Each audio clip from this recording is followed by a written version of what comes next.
possible. Our great Nigeria is very possible. For better infrastructure, for better life, yeah, my people. For better roads, yeah, for better hospitals and health, yeah. For light today, for everything to work for us, for Nigeria.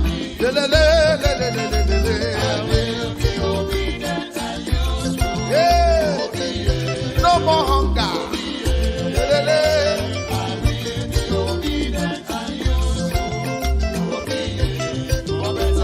Obi for better Nigeria. Obedient and useful. Obi, yeah. Obi, yeah. I'll be obedient and useful. Obi, yeah. Oh, yeah, Obi, get it.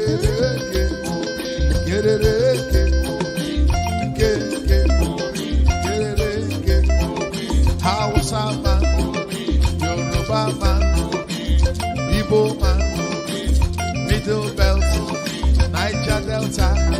Let us come together for better Nigeria. For better life, for better health, for better road. From consumption to production.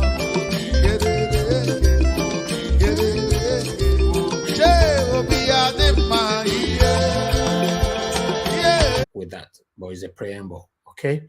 Please continue to share this broadcast, like the broadcast. I can see moderator right there on the comment section. Thanks very much for joining us. Good evening to you. Tony Osawe, I can see you right there. Thanks for joining us. Mia and Bella, I see you right there. Good evening to you. And I don't like watch. Thanks for supporting us again. May God bless you, my brother. May your pocket never run dry. Regina and Emmanuel Asamota, I can see you right there. Good evening to you. Prince Verona, I can see you right there. Good evening to you. Thanks very much for joining us. Betty Richard Carey, I can see you. Good evening to you. Rosie, thank you once again. Now, God will bless you. Now, Rahim Abraham, thanks very much for joining us. Good evening, my people. Roselyn, Obana Roense, I can see you. Good evening to you. Imam Billion, good evening to you. I appreciate you all, my good people. Help us to share this broadcast. Let's hit more visibility on this. Let's quickly take another quick break so that we can start showcasing what we have for you today. God bless you all.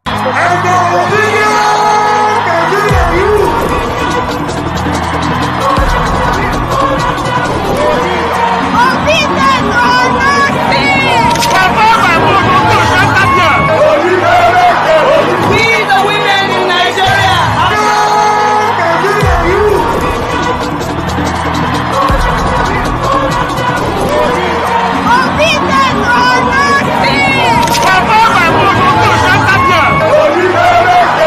We the women in Nigeria have seen a new Nigeria coming. The labors of our heroes past shall never be in vain.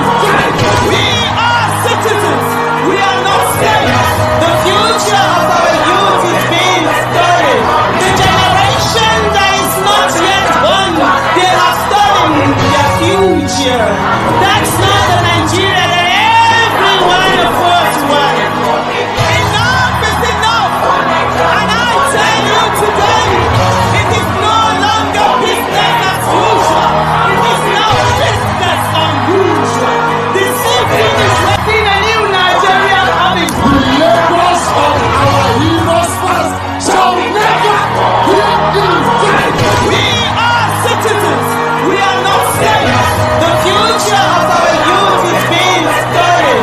The generation that is not yet born, they are studying their future. That's not the Nigeria that every one of us wants.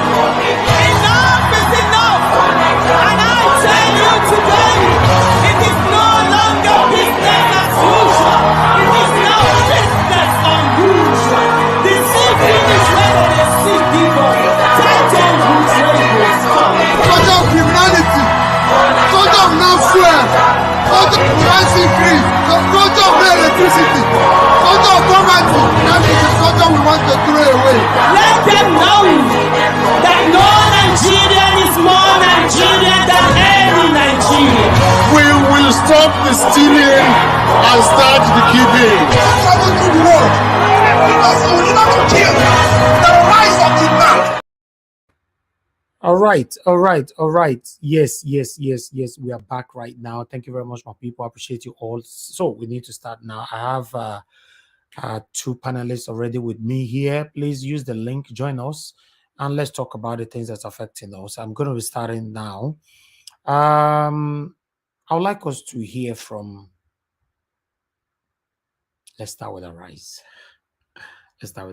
Thank you. Well, all right. Let's begin what's trending with reactions trailing statements made by the presidential candidate of the New Nigeria's People's Party, Rabiu Kwankwaso, at the Chatham House on Wednesday, in which he took a swipe at the presidential candidate of the Labour Party, Peter Obi. The former Kano State governor, while speaking at the Policy Institute, said that he withdrew from the discussion of alliance with the Labour Party because the party was built on ethnicity and religion and was carried away by the media hype, adding that he's more qualified than Peter Obi to become the next president of Nigeria.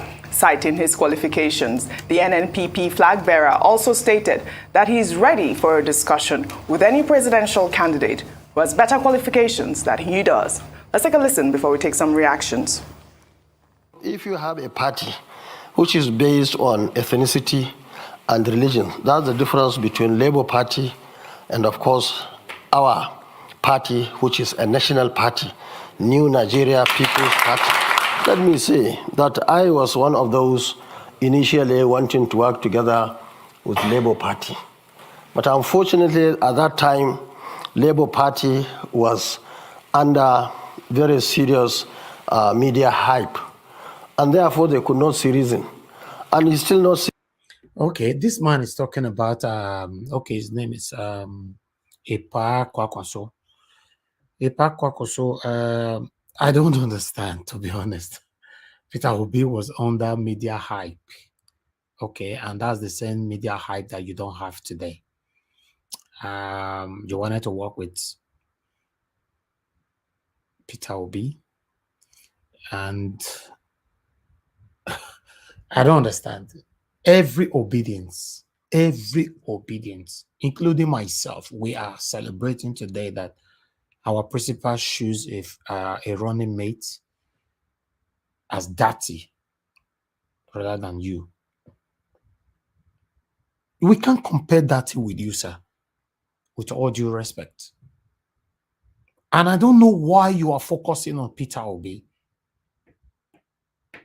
I don't know. I don't know what you want. Maybe you need some popularity as well. Maybe it was a pre-planned statement. You know, if I don't talk about Peter Obi on this Chatham House, maybe I might not be recognized. So if I talk about Tinubu, people are already used to that. If I talk about Atiku, people are already used to that. Let me talk about Peter Obi. Maybe, who knows? Let's listen further and hear what you have to say and see what Nigerians are saying about it right now. Nigerians' reactions. The reason that I will withdraw, I wish you didn't go to that extent. I am a PhD holder in civil engineering. And check your candidate, what he has. I have been in the system for over 30 years now. I have been a civil servant for 17 years. I wasn't a trader. Civil servant for 17 years. I was Deputy Speaker of the House of Reps in 1992. I was in the Constitutional Conference elected delegate. I was Governor of Kano State for 8 years. And so on and so on. I was in the Senate, and so on and so forth. So when we sat down, what I told them is what I will tell you. Okay. If anybody wants to Kwankwaso to withdraw, let's bring criteria and select the best. Anytime. Even the Chatham House representative have to stop him. Okay. But normally that is not what we wanted you to come here to say. They don't have no choice than to just stop him. They were just saying, I'm a PhD holder. I'm this, I'm that. I'm not a trader. Okay. I'm here to present. I will listen to my panelists later on. If I have any better candidate, I'm ready to talk to him. Thank you very much. Well, all right, let's take some tweets. Dev Guy wrote, Neither of you wanted to be each other's wives, so you both went your separate ways. Kwankwaso is a Muslim from the north, so his base is naturally Muslim north. Nothing strange in Christians given their overwhelming support to Peter Obi. How many times has this man visited the south to campaign? Well, Onishi wrote, one smart move Peter Obi made was to leave PDP, but the smartest move he made was to go without Kwankwaso. Kwankwaso showed his hatred for Peter Obi by disparaging him, his party, and his tribe. Because someone asked him why he did not step down for Obi, his answer showed that he is tribal. Well, another Twitter user there goes, if Peter Obi didn't come into play, if he accepted defeat at PDP and didn't push forward, there would have been 3 top Muslim candidates, Tinubu, Atiku, and Kwankwaso. Directly or indirectly, Nigeria is on a path to Islamization. Call it conspiracy theory, but it is what it is. Dr. Abati, over to you. Okay, let's try to break down, the points made by Dr. Rabiu Kwankwaso. Chatham House. I had written a piece talking about Chatham House and the real colonization of Nigeria, so I will not go into that. But let's look at some of the issues raised. When we had Folashade Aliyu on the program, just before he joined us, we drew our attention to the fact that, look, Dr. Kwankwaso seemed to have made too much capital out of, Labour Party. He even described the Labour Party as a party that is a Andrew liver salt, that is sustained by media, and she tried to provide a defense for that. But he's complaining about ethnicity. The truth of the matter is that even in his own presentation, he admitted that his party is more popular in the north than in the south. And there will be persons who will say, look, the main strength of the New Nigeria Party is People's Party is in the north.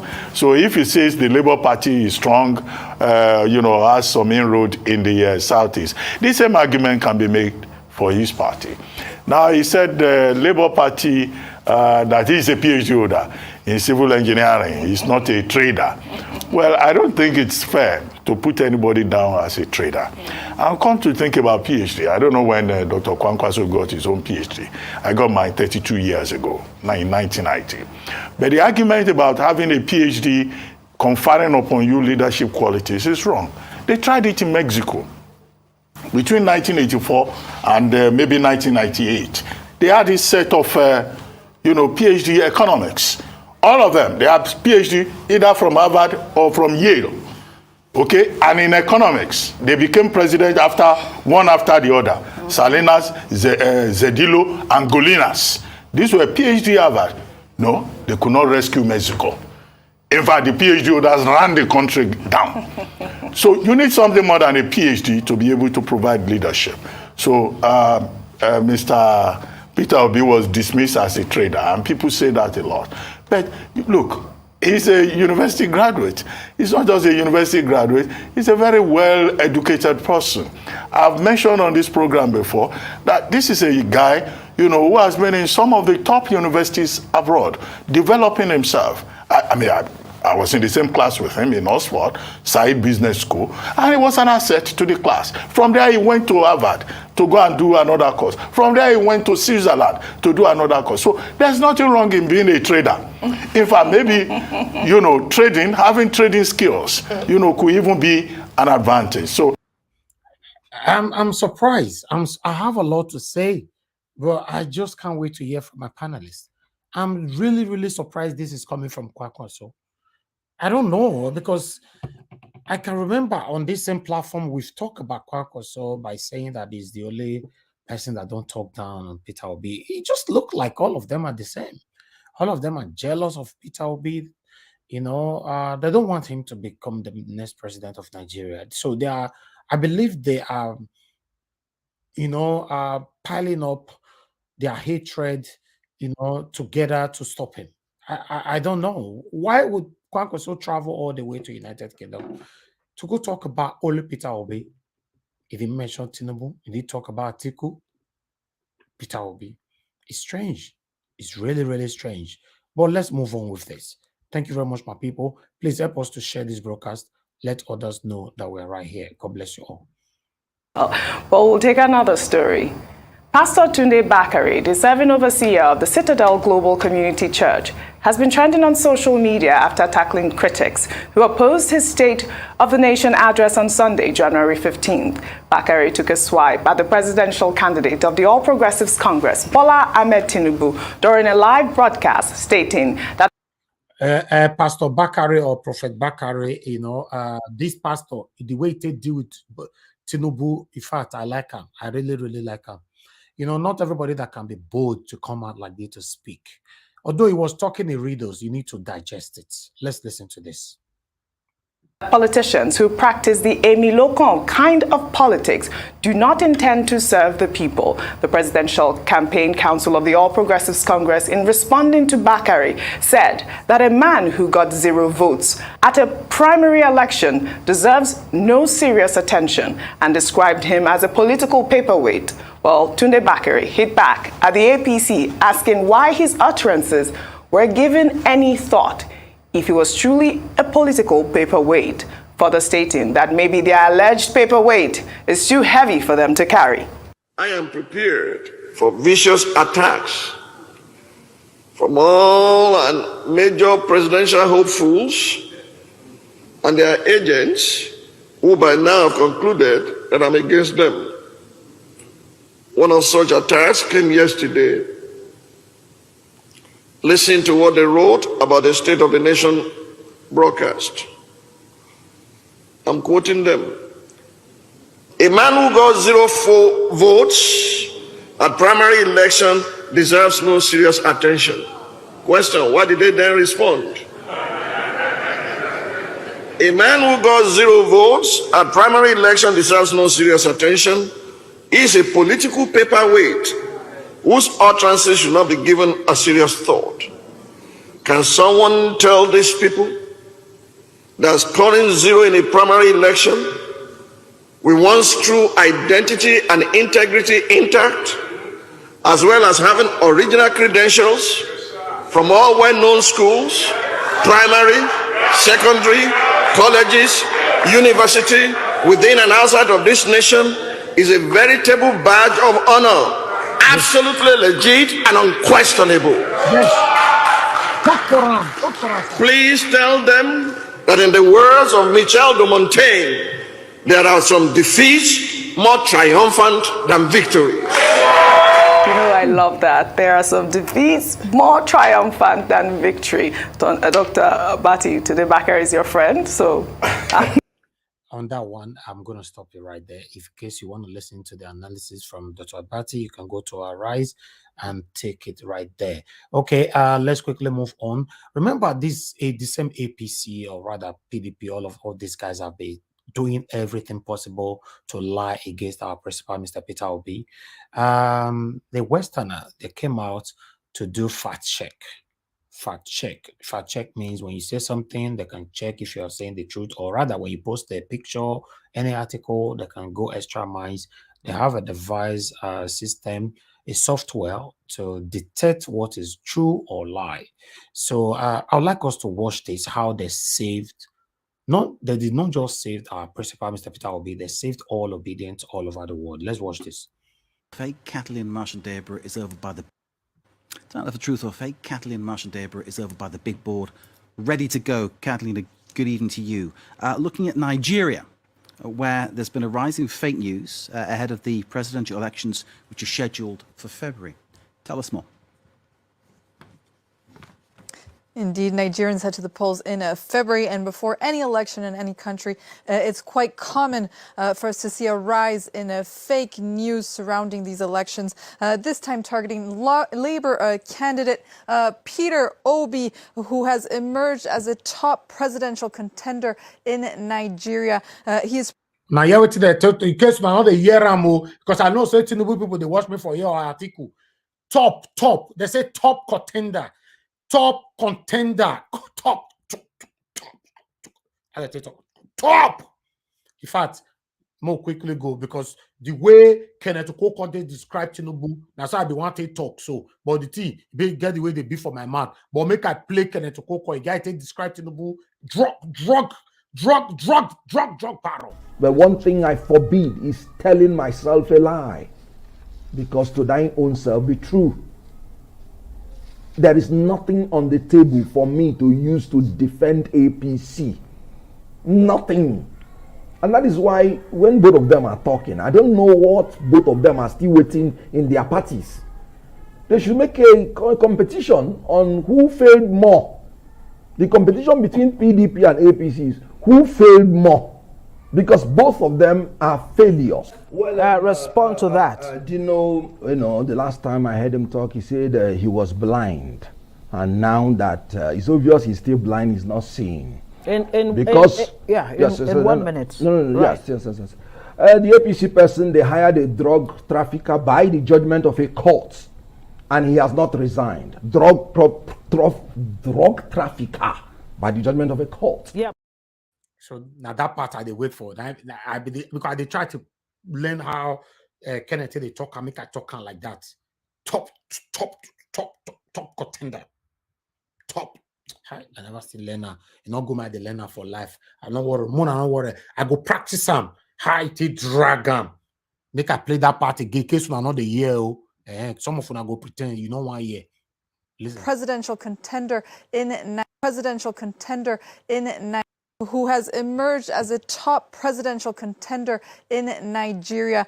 He is predicted to have the highest chances of becoming Nigeria's next president, according to an opinion survey that was conducted in the country, posted right here by a Business Day, a local newspaper. And Peter Obi's opposition has been sharing this video that originated on TikTok that has now been deleted, but we have the screenshot right here for you that's been archived, where we see the Nigerian presidential hopeful Peter Obi, who allegedly claimed that he pulled 439 million Nigerians out of poverty, which when he was governor of Anambra State, clearly what seems to be an exaggeration in his favor, since the Nigerian population has an estimated 200 million people.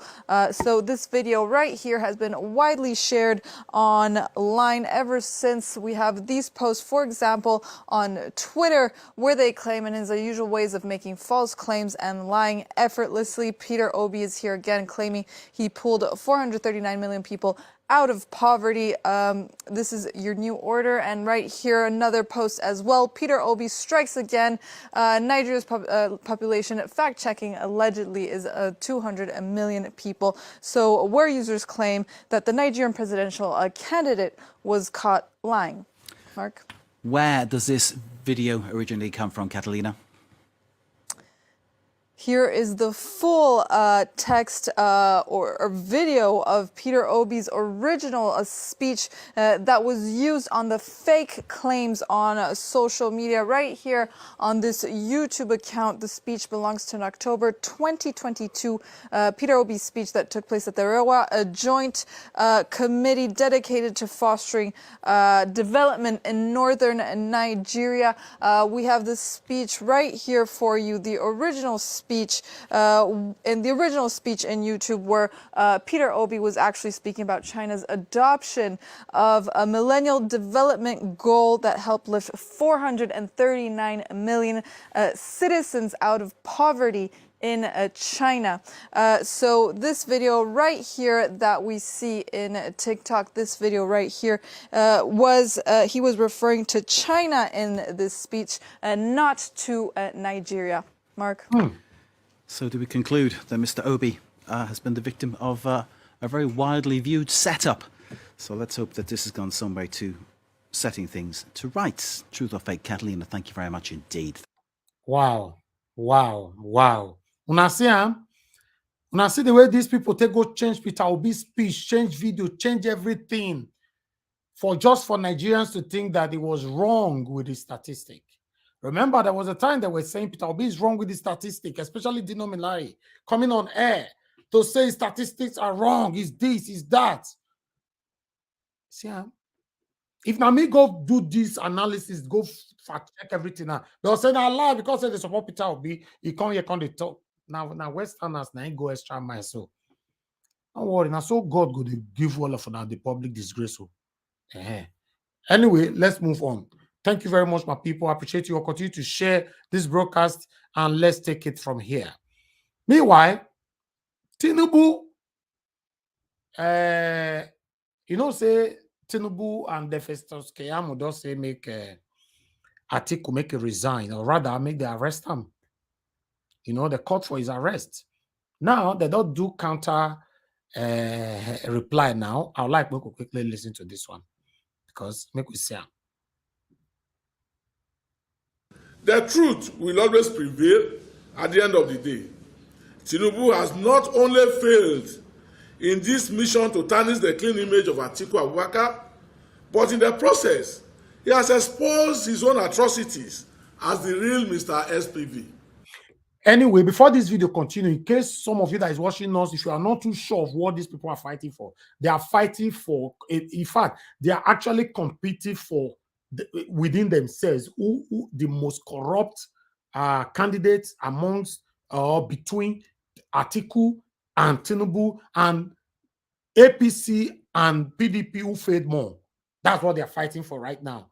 This is the first time we are seeing two parties came out to say, I be thief, but now you thief pass. Now we see so, nothing else. Even Atiku came out to say, yes, we be thief, but now APC now be more thief pass us. You know, if you not say that one a lie, I planned yesterday for year. Atiku actually confirmed that. Said, yes, we be thief, but now APC thief pass us. They corrupt pass us. Watch this. Then But people also accuse PDP of corruption, of being corrupt at the time it was ruling. But we have come to realize that the APC is even more corrupt than PDP. We have come to realize that the APC is even more corrupt than PDP. We don't say, just simple. We know they carry the play anything for here. As we talk and we'll show you. We'll talk and we'll show you. If we show you, we go talk and now so they do one for here. You see, both of them are fighting for the most corrupt candidate, or rather, the most criminal amongst the parties. Two parties, PD, APC. That make the both of them, they attached to each other. Make we hear that part again before I move on. Then But people also accuse PDP of corruption, of being corrupt at the time it was ruling. But we have come to realize that the APC is even more corrupt than PDP. That's it. So let's continue with this. So don't think they are fighting for you. They are not fighting for you. They are not fighting for me. They are not fighting for us. They are fighting for themselves. They are competing with themselves. That's it. It is now in public space how Bola Tinubu reportedly used one of his many SPV companies, Soft Alliance, to steal a whopping $1 million belonging to Lagos State through an account 001577. Tinubu thief $1 million. He thief am tele. This man where they talk to not come and can't tell us that time.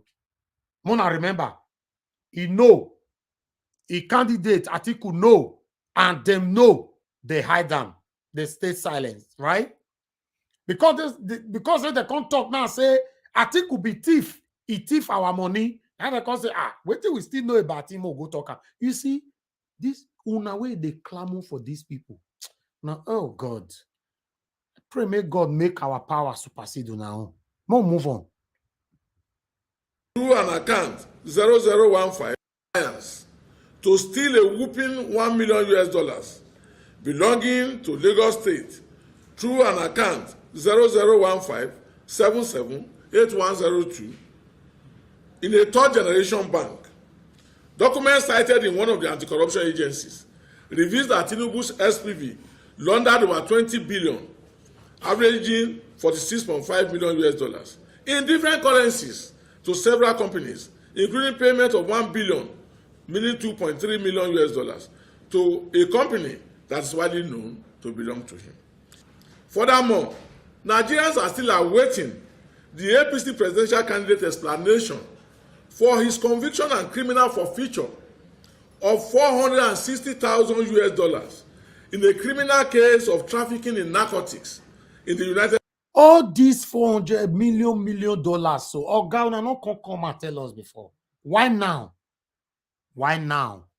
If they have to start any kind of arrest, Tinubu should be in jail Atiku should be in jail. This man talking right now should be in jail. Festus Keyamo should be in jail. Dino Melaye or Melaye Dino, Reno Mokri, all of them should be jailed.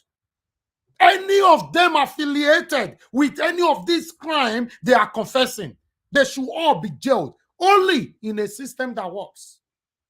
Because this man know all this why they not talk him. Say Tinubu don't thief. We all were only assuming allegedly. They are coming out with fact now. Keyamo came out the other day with facts, right? No matter don't tire person. We'll move on.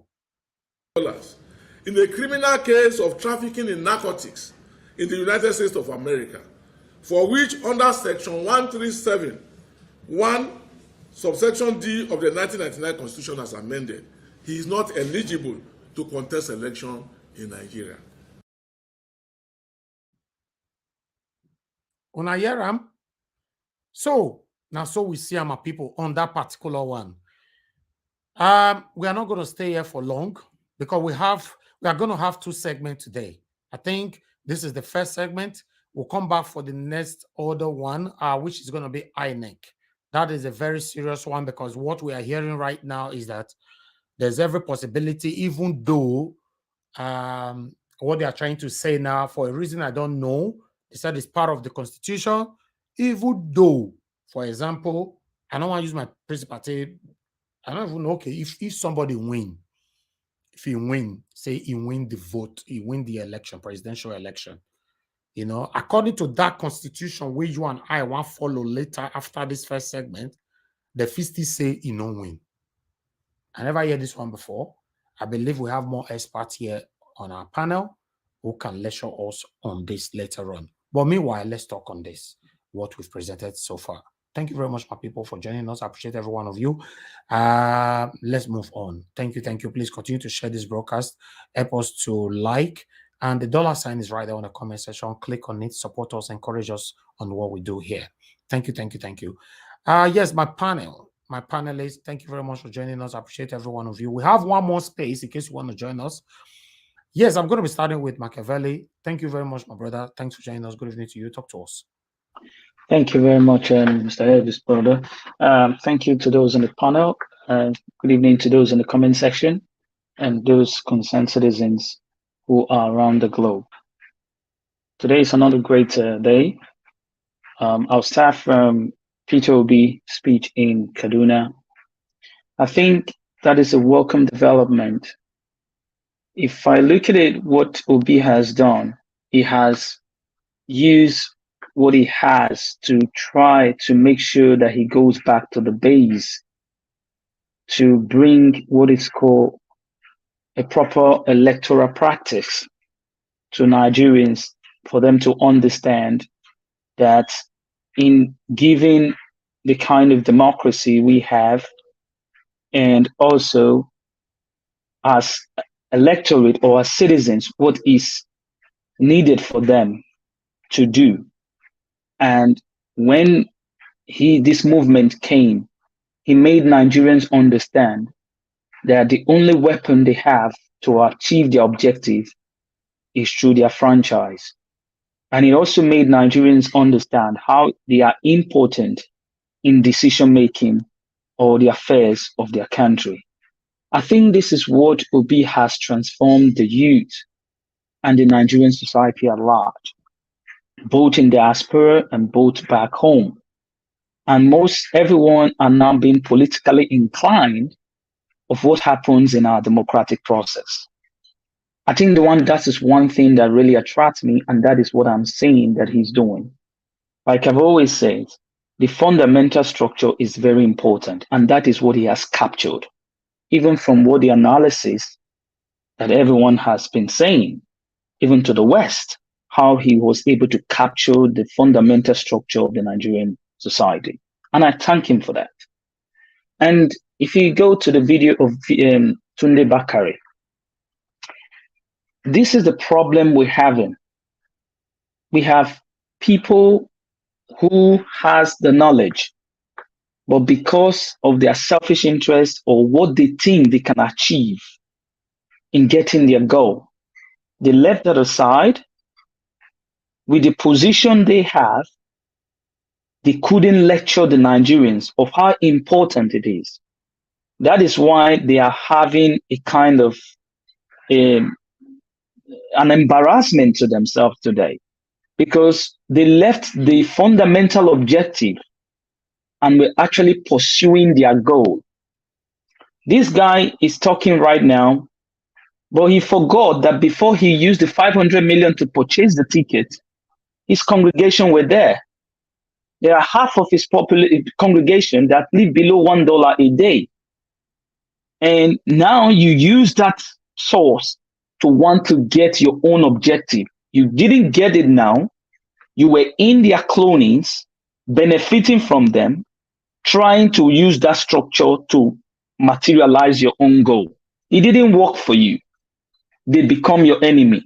Now you are coming back to the same congregation to tell this congregation which you left that these are the people that are the problems of Nigeria. It's actually been shameful. That is to say, back in the days, they all know these things, but they didn't want to say. So you cannot leave the root and want to start from the stem. It can never be possible. Do I feel pity for him? The answer is no. Whatever he's saying right now, do I really think it's relevant to what is happening to Nigerians now?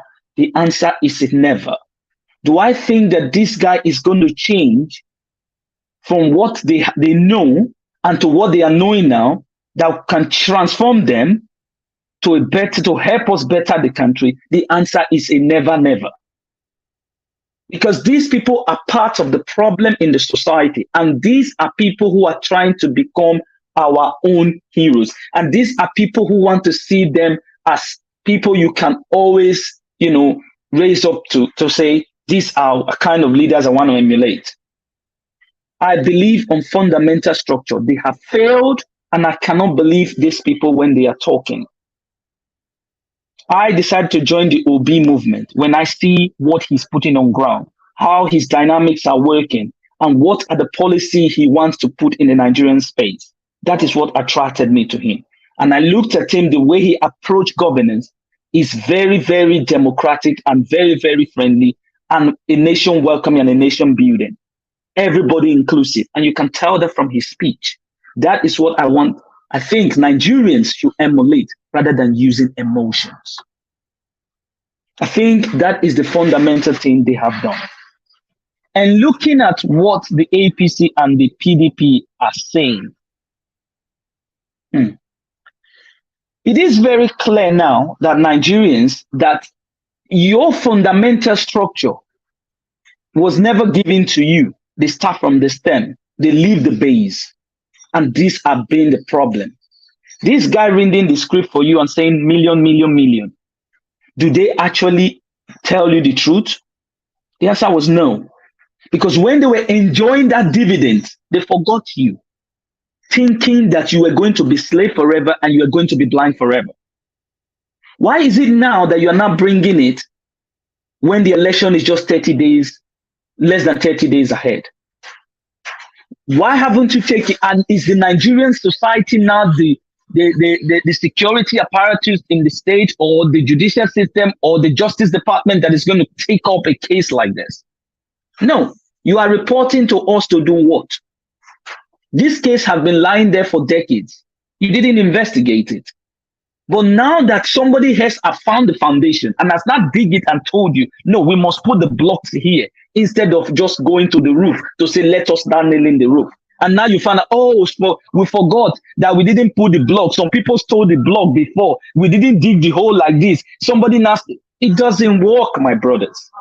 It doesn't work. This is just a way to you to steal you from what is happening in the society and put something else so that you can focus on it while they are busy doing their business.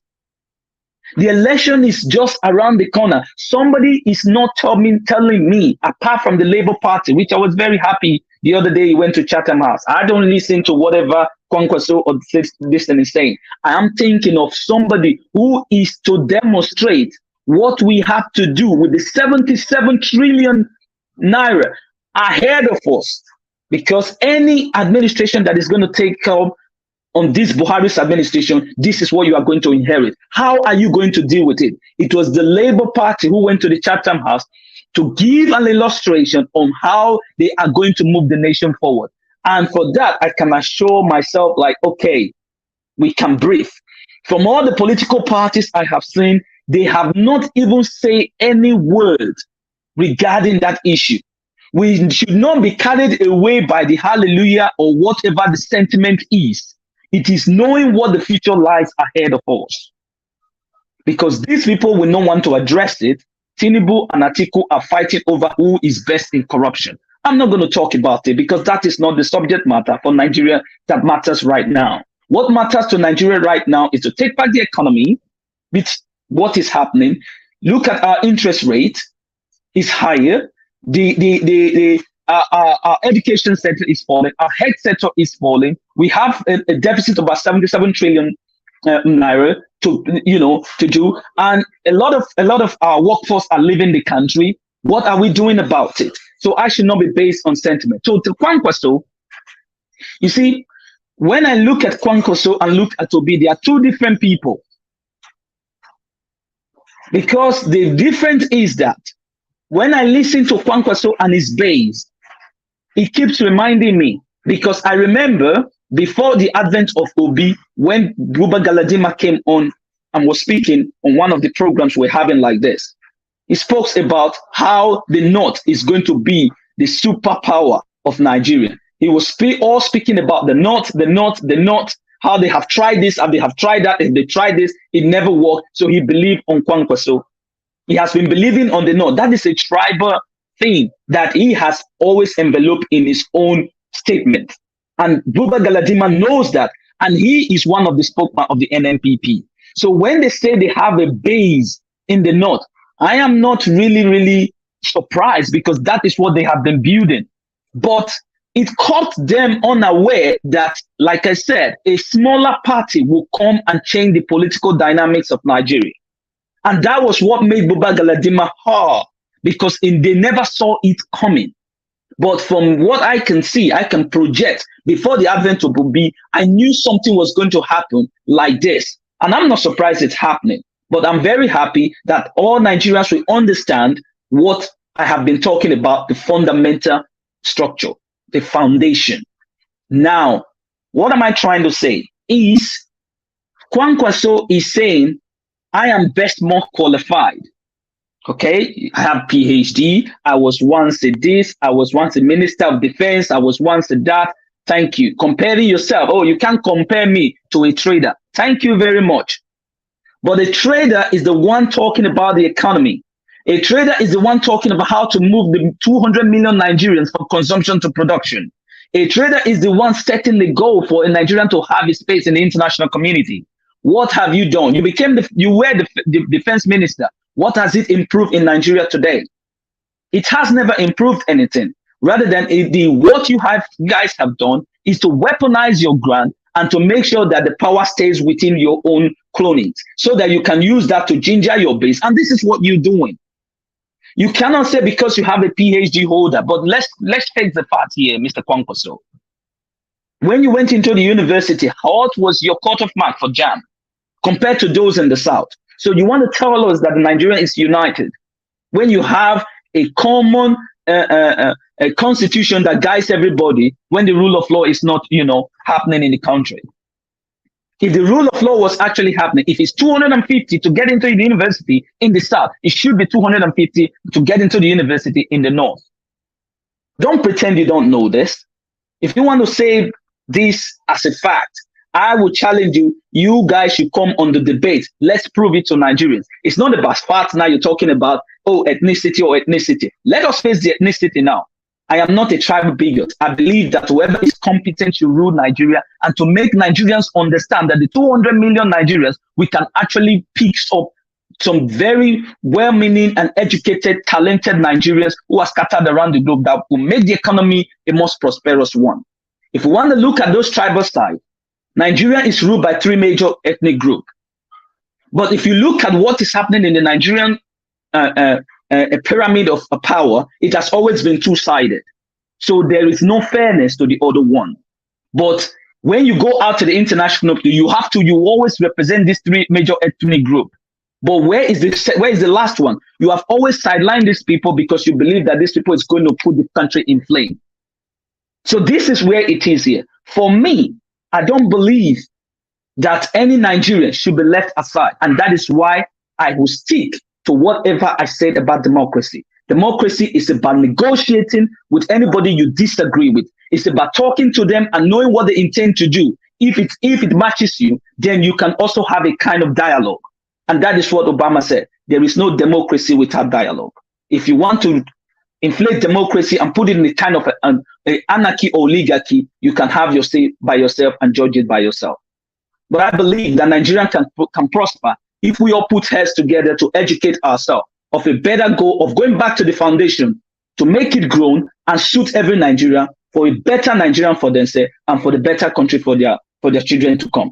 Thank you, and may God bless you all. All right. Thank you very much, my brother. I appreciate your submission right there. I would like to quickly add this. No Nigerian is more Nigerian than any Nigerians. No Nigerian. We all are equal. And if any candidate have indicated any kind of division, then don't support them. You can see all these candidates, what all of them have been saying, all this wide, division. You heard an article the other day saying that they should not vote for the Igbo or Yoruba, except Hausa. Look at Kwankwaso now. For me, Kwankwaso has a very fragile ego. Pride. Thank God Peter Obi is not working with such a myopic man. His politics of ethnicity has reduced him to a regional candidate. And that's it. Maybe that's the reason why someone like me did not know anybody called Kwankwaso before. I won't lie. I've never heard of him before. He's a regional candidate. Nobody knows Kwankwaso. In fact, is even kind of indirect affiliation between Kwankwaso and Peter Obi is that's what makes a lot of people to get to know the name called Kwankwaso. So, what are we talking about? He's a regional candidate as far as I'm concerned. What a shame. Let me move on to the next person. Before that, I would like to quickly appreciate Kyriakos LK. Thanks very much for the super chat. May God bless you. May your pocket never run dry. And I also have another super chat here from my brother, Skystream America. Thank you so much. May your pocket never run dry. I appreciate every one of you. Please help us to share this broadcast, like the broadcast as well. You sharing means you are hitting people directly to know what we are talking about, to understand our plight, to join us in this struggle.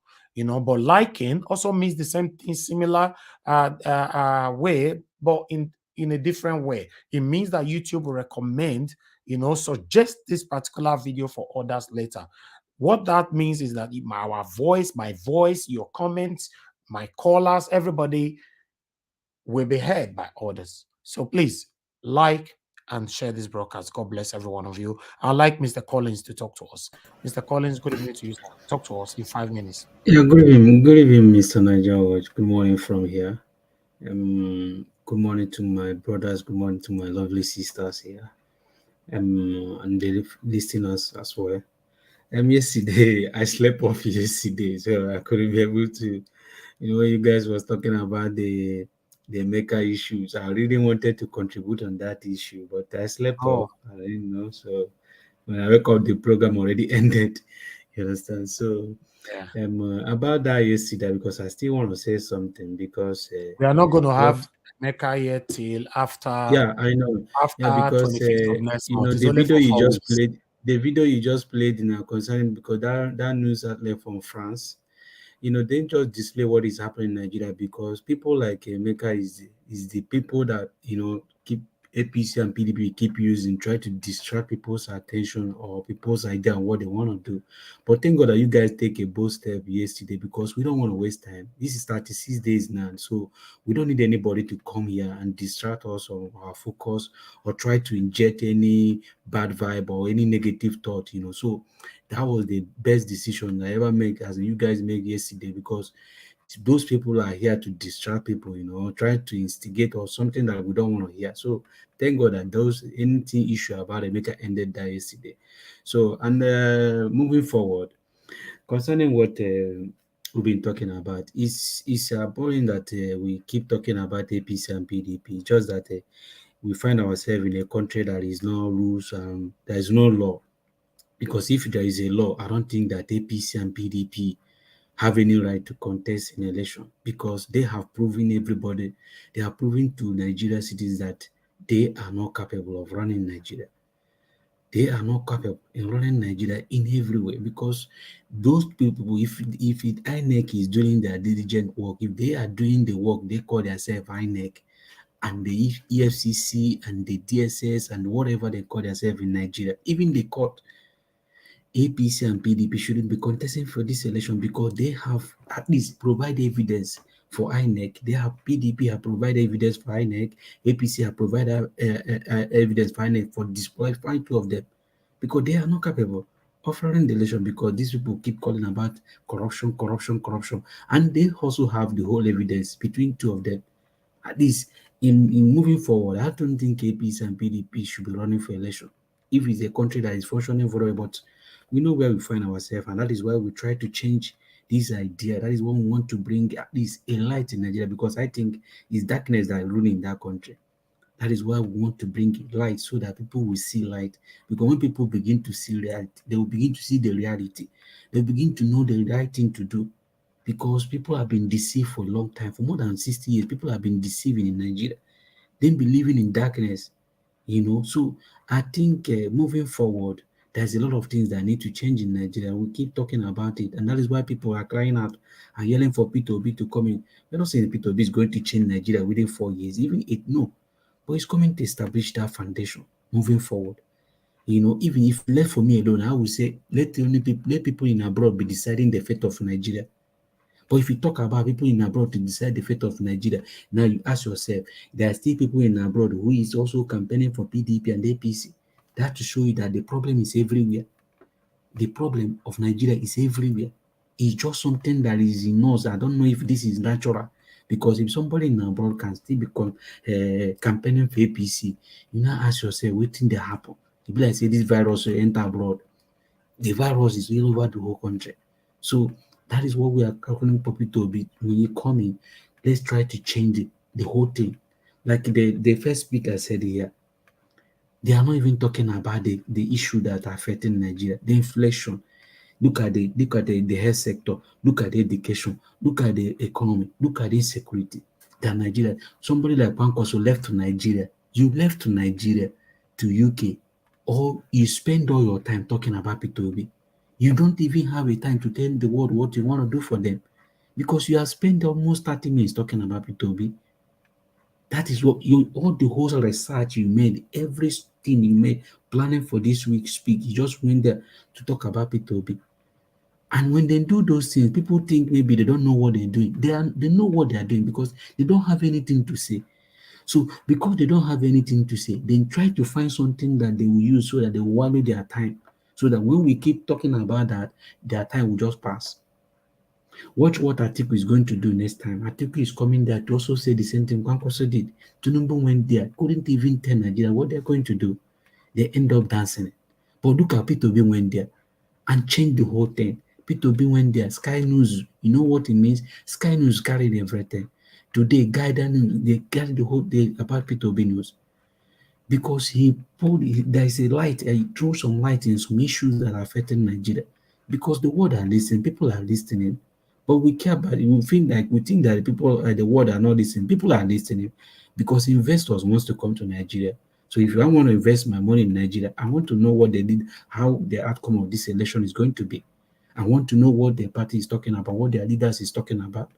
So when people maybe when you see outsiders, when people say, why should they go to Chatham House to go and speak? No, other people are speaking in that platform. So you have to tell people what you are bringing on board, and that's what Peter Obi did there. And that alone have won Peter Obi, at least have had another 50% of chance of him winning the election. Now look at what happened in Kaduna. When Kwankwaso talk about that Peter Obi Labour Party is about regional party. Look at what happened in Kaduna. Look at what happened in Nasarawa today. So those people, even yesterday, I was happy yesterday because I don't know, because of how happy I am, that made me to sleep very easily. And these people have proven to Erufai that you can just come out and make noise, but we on ground, we prove to you that Erufai, you don't have any base, you don't even have anything. If Peter Obi can put that crowd in that note, I keep telling you here that the people that is working for Peter Obi, I think they are the most learned people. They strategize how they are going to do this campaign. They started from the east, started from the middle belt, started from the west. Now they moved the last campaign, they push it to the north, so that that thing will still remain in their brain. Because if you went there very early, it will be easy for them to forget.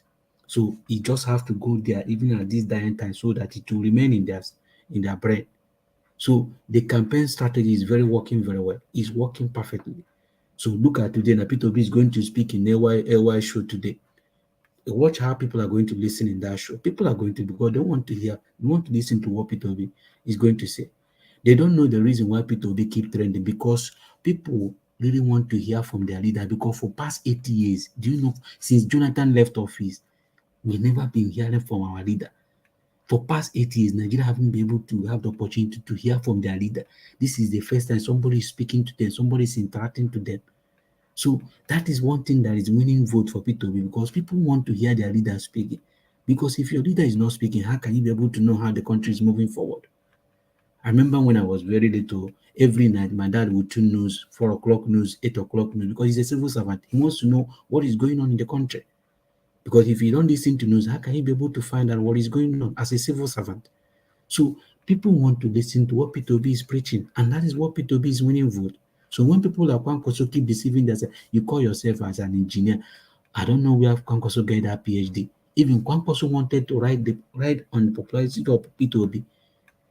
And thank God that, God works in a way. I keep telling my friend there, I said, sometimes, where God will work, we don't understand, because he works in a way that human being will not understand. The best thing that happened to Peter Obi movement is bringing people like that to run with him. Because if Kwankwaso could have, because that time most people throw the suggestion, even including me, I won't deny it. Say let's maybe Kwankwaso will, but at the end of the day, because God works in a way that we human beings don't understand, God brought his own people. Say, no, not Kwankwaso, Nigeria, this is what you want. I'm going to give you something that you don't even expect is coming. He gave us Data Made. Look at now, Data Made coming to that platform have changed a lot of things with Peter Obi. So I think we shouldn't be listening to all these people trying to distract our ambition or try to distract our attention. Thank God that Nigeria is no longer listening to them. If one person can spend all his time talking about Nigeria, even if APC people is knocking, I don't even listen to them again. I don't listen to PDP. I only listen to anything that concerns Tunde. And another thing again, I want to send my regards to Aisha Buhari. People have to recognize what that woman is doing in Peter Obi campaign. Her voice really add a lot in that campaign. Aisha Buhari is a very, as in, people need to give her credit. Trust me, Aisha Buhari deserves every credit that she's getting, because she really. Are you saying Aisha Buhari? Aisha Yusuf. Sorry. Thank you. Sorry. Aisha Yusuf. Sorry. Aisha Yusuf. Yes. Thank you so much for that correction. Thank you so much. Yeah. So Aisha Yusuf, your son, she really had a lot in this Peter Obi campaign. So I don't want to say much. I just have to give back there. Thank you so much. Thank you, my brother. If you want shake table, Mr. Chu say, yeah, Mr. Chu, thank you so much for bringing my attention. Thank you. All right. That's very good. Thank you for your submission. Let's hear from Madam Rita. Madam Rita, good evening to you. Thanks for joining us. Talk to us in 5 minutes. Good afternoon, everybody. Good afternoon, Sir Elvis, and everyone in the comment section, and my fellow panelists. I was just watching the Kaduna rally. I think I made a comment before I joined. Yes? Somebody called me? No, go ahead. Oh, go okay. ahead. Nobody's speaking. I made a comment before I joined the panel. I said, just looking at the screams of the people, people shouting, it just reminds me of a Michael Jackson concert. This is just, I was having goosebumps just listening to how loud the people were just roaring.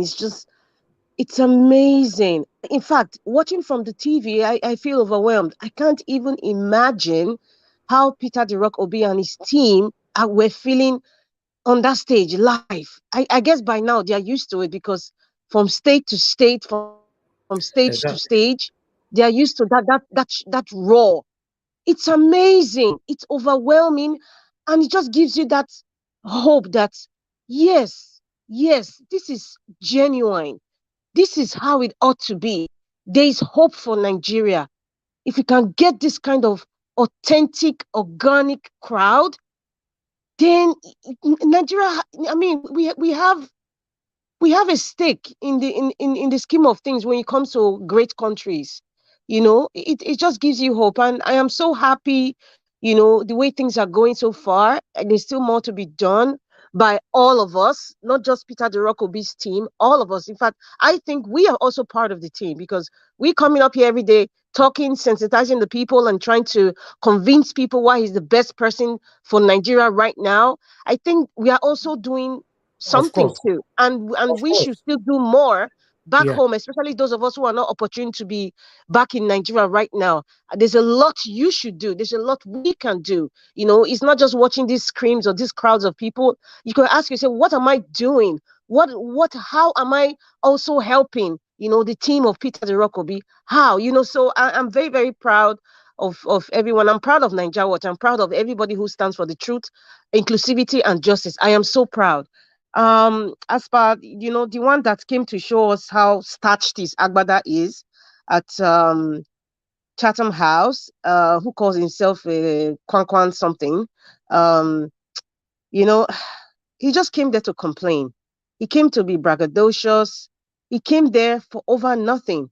He just came down to downplay Peter Obi. But in the end, it's always flipped back, in favor of Peter the Rock Obi. I think many people should actually understand. They say, tell me your name and I'll tell you who you are. That is why it's very important when you have your children, the name you give your children is so important. It will affect their life. It will affect their leadership. It will affect how they relate to their community. It's very important. And someone having that name called Peter, I mean, you can look at it in different texts or in different contexts. Whether I want to look at the Latin meaning, the English meaning, or the Aramaic meaning, it stands for rock, Okuta. And if you want to even go deeper and just study what the rock is, how the rock is formed, go deeper, and then you juxtapose it to the manifestation in human form called Peter the Rock Obi. So it means that nothing you do, if you hit your head on the rock for so long, you will die. You will you bleed in the brain and you will die. If you hit your rock on a bone, the bone will break. So these lies, these punches, the opposition and the fake contestants like Kwankwaso, they just keep hitting, but they'll just get broken. Their party will die. That's just what's going on. They're dying. The crack is already there all over. It cuts across all over. There's so much crack in all of them. But Peter the Rock Obi is still standing firm. He's still standing firm. So when I hear people like this, like I said yesterday, Nigeria Watch, Kwankwan's, whatever his name is a chip of the old block. He's the chip of the old block. All these things he's displaying is what a typical oligarch will display. The typical old Nigerian politician that displaying is the same trail. It's the same trail. And I just went to his Wikipedia page and he got his PhD just 2023 here from Sharda University in India. He said water engineering, but he claimed that he has a PhD in civil engineering.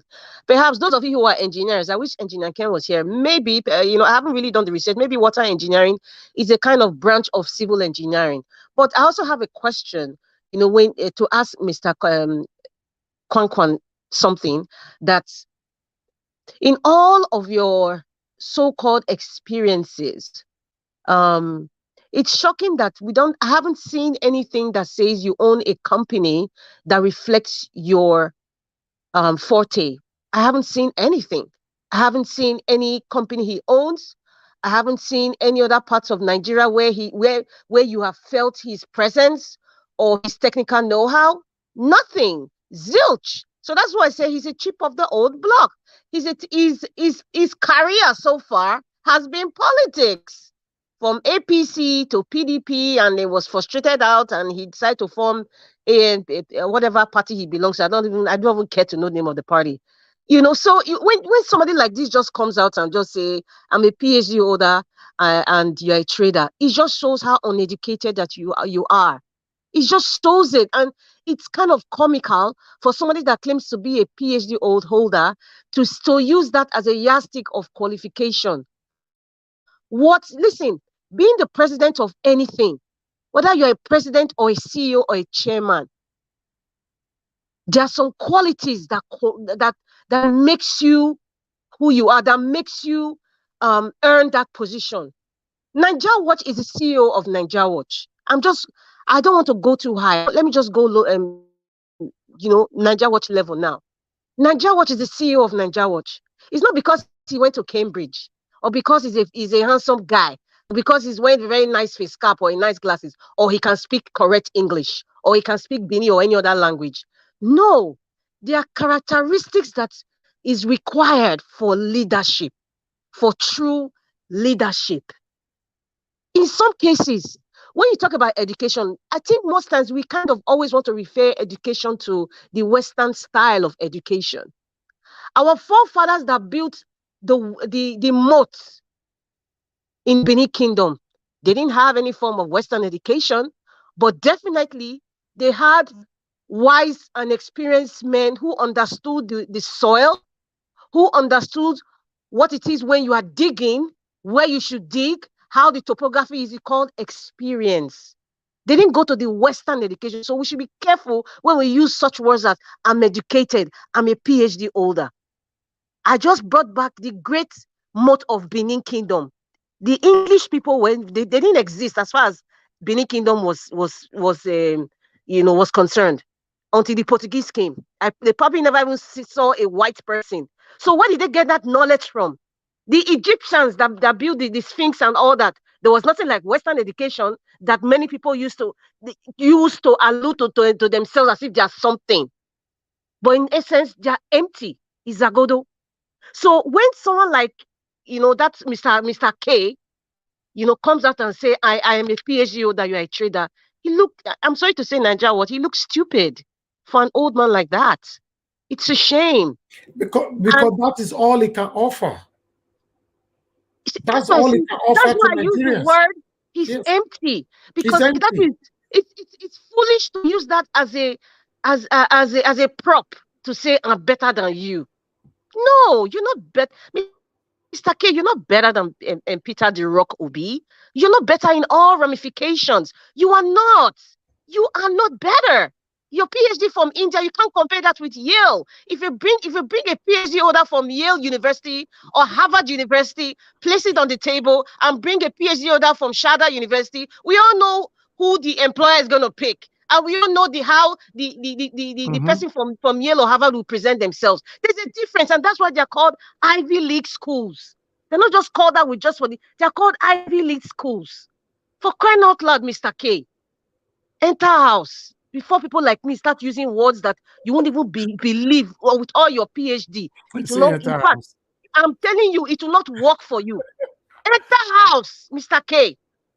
Enter house. Don't come and you came to just disgrace the northern people. You came to disgrace our Agbada that we know in Nigeria. You came to Chatham House and you're complaining as old as you are. It's just a chip of the old block. He has nothing to offer. Because if you want to go down to his primary school, how he got to university, we want to go that far, how he was sponsored to university, then they will not know who is a trader and who is a PhD holder. Man, I think last week I really got pissed off when I said I am tired of people throwing rhetorics, and stereotyping the Igbo person as, oh, that one a trader, I don't know anything. Or that one he owns a kiosk, or is a store owner, or he sells ice cream. This rhetoric should stop, especially when people attach it to the Igbo tribe. I hate it. It is wrong. It is wrong. It's a lie from the pit of hell. Because anybody can be anybody. Any profession is a good profession. There's dignity in labor for people, for Christ's sake. Even if I'm a janitor, I mop the schools every day. But I'm proud to be a janitor. I'm proud because I'm not stealing I'm not hurting anybody. I'm not stealing anything. I'm doing a job diligently and I'm doing it with all my heart. So we should stop this thing in Nigeria. And even some of us here unconsciously, we tend to use our so-called Western education, as a tool to bring people down, or how much money you have to bring people down, or if you have so many companies, or you're a CEO, or you're a chairman, or you're a manager of something, we tend to have a chip on our shoulders. It is very bad, and this Mr. K came to display it disgracefully. Nigerians we're not molded like that. What is wrong with us? Many of us now, some of us unconsciously, we don't even know. We're actually practicing what these elites practice to a person that is less than us, or rather what we think that we are less than, or is less than us. We should stop it, and we should start admonishing them. And I like when, for once, this man in Arise TV, Dr. Abati, I think he made that statement like, I don't know when you got your PhD, but I got mine in 1990. He was trying to mock him right there. He was trying to mock him right there. It's disgusting. It's disgusting. This is the crop of leaders, Nigeria. Ah, man, we don't suffer. We don't suffer. I was saying the other day, I was telling someone the other day, I said, you know what? I really don't blame this crop of politicians like Dino and the rest of them. I actually blame most of us, because most of us who have sense, who understand what leadership, most of us went abroad. So what we have now are the mental patients that have taken over the asylum. That is why sometimes you just see some things like it's unbelievable. Like seriously, is this what I'm hearing? Is this a country? It's unbelievable. Because really, the mental patients have taken over the asylum. You see, I'm not trying to mock people who have mental health issues, but this is what it is. I'm just using that as a figure of speech. Like, this is what's going on. I don't understand. Like, what is the measure of a true leader? It's not just your education. Like, I'm going back again. Nigeria was not because of his education and all the things that's working good for him. No, because he's compassionate. He's a benevolent dictator, somebody who is kind, but he follows the rules without looking at anybody's face. The law is blind, they say. Nigeria Watch is blind when he wants to say things the way they are. Nigeria Watch says the truth, even if he was supporting you, but when you're messing up, he'll tell you, my brother, my sister, you are messing up. And he's not saying it just because he hates you. He's saying it because he wants you to be better. He's saying it because he wants you to look at your mistakes or see the mistakes that you're not seeing. He wants you to think outside the box, for Christ's sake. Criticism is not hatred. All right, Madam we all Rita, need to look outside the box. And yeah, go ahead. Rita, sorry that I have to come in here. This PhD of a thing where they sing, so they have drawn my attention to go do some research now. It was just last year got the PhD. Yes, now 2022 from Shada University, India. March last year. It's not gone up to a year that he's already carrying it as cement on his head. People that that's why Abati said I have mine 22 years ago. That's why he's making reference, because before people like Abati comes out to talk, they do their research before they bring out their news. That's why Abati said he got his own 30 years ago. It's just like say you just bought a car. You just bought a car, and tomorrow you use that as a yardstick to mock somebody like you're still trekking now. Me, I don't buy car. If you buy car today, you have carried the old model, because in the next few months, a new model is coming out. So what is all this PhD holder thing about? A PhD can be achieved in a different ways. Thank you for saying that. That reminds me. Yes. Thank you for saying that. You see what that Mr. Michael Onoduga was saying about the Mikano? Desperately, he used the word desperately looking for some form of certificate for some universities. So because our society has become so that we look at now who get master, who get PhD, now they look. So all these people that come for political positions, most of them in our House of Assembly, most of you even know what I'm saying now is the truth, including Edo State. Most of them didn't have any certificate. When they entered the political position, they started doing courses. Some of them, they did not enter class one day. They pay for everything. At the end of the day, they have their so-called master's degree, and then they present it. But when you look at how they display, the so-called education they have, you will not know that it is zero. They didn't even enter class one day. So I'm not even saying this man didn't enter the class one day. I mean, India is one of the #1 corrupt country in the world. So, and that transfers to the educational system. So that's why you cannot compare Shada University PhD holder and compare it to a Yale or a Harvard University PhD holder. You cannot. I'm not just saying it's a fact. You cannot. There's a standard. There's a standard. It is not easy to get a PhD. You do a lot of research for years, but for crying out loud, Mr. K, enter house. That is not a yardstick of true leadership. Sorry having to a PhD. Interject, please. If I Go ahead. Go ahead, sir. Go ahead, CM. sir. Yeah, okay. Actually, in PhD, what matters? The thesis, you have to Google it and see what the person wrote. The thesis. So I've searched for Kwankwaso PhD thesis, even with the university. When you get a PhD thesis, Asiem, you're breaking up.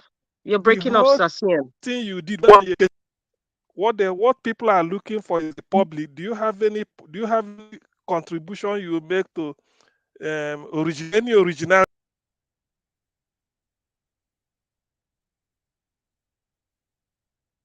Okay, Mr. CM, I don't know why we have to continue like this with you. Yes, finally.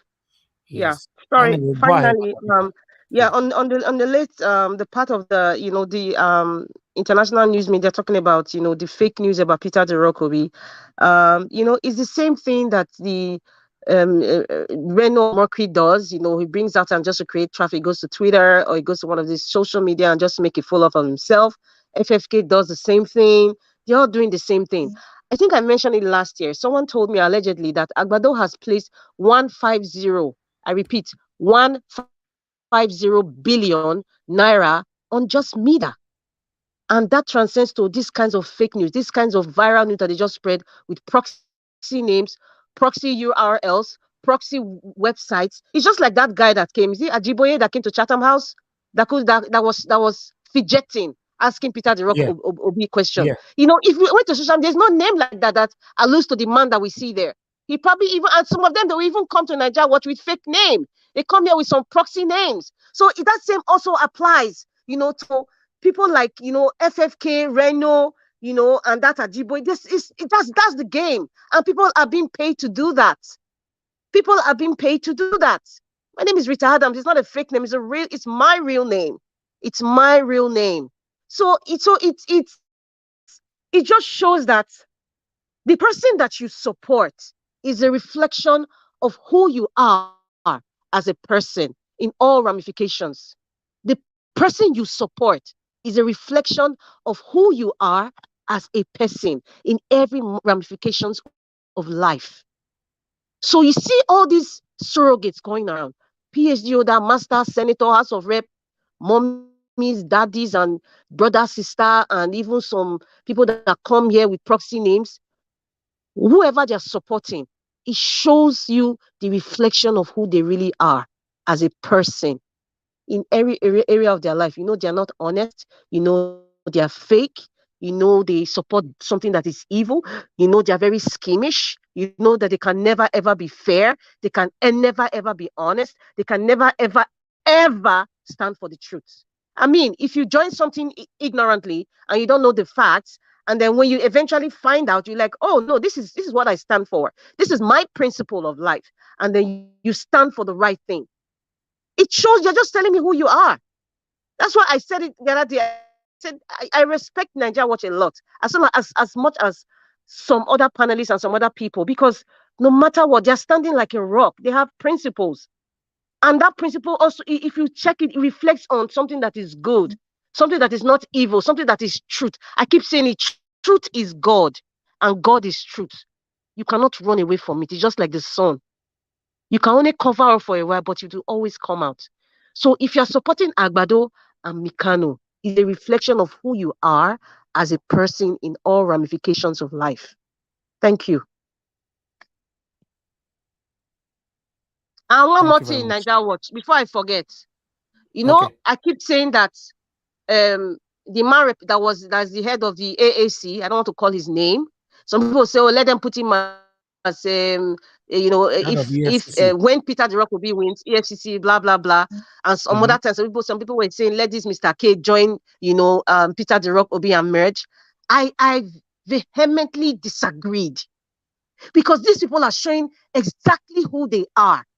So you cannot now tell me in the spirit of unity, I should still bring a bad egg that will spoil all the other eggs. Hell no, that ain't happening. I disagree. Because if you see the way they behave, you see the way they act, they'll say, okay, we were talking based on because we're in politics. No, if you're in politics, you know the game, but there's a way you play it, people will know that you're a great man or a great woman. An example is John McCain of the Republican Party when he was going against Obama. That man knows the truth. Even when somebody was trying to fabricate a lie against Barack Obama, he stopped the woman because he knew where that woman was going. But in the Nigerian politics, if somebody is lying straight face against Peter Obi, their supporters will support that person. But John McCain was teaching the American people and teaching the world how to play politics. Even if you're on the other side, say the truth. Even if you're on the other side, don't make sure your supporters are not fabricating stories, fabricating punchline just because they want to score a point. So I don't support all these people that are coming. I don't support them even merging after we have won. I don't. Thank you.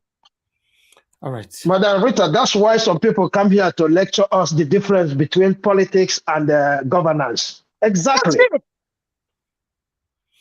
Okay. Thank you. Thank you very much, Madam Rita. Every one of you here. I'm very happy to have you all because I learn from you guys every day. Trust me.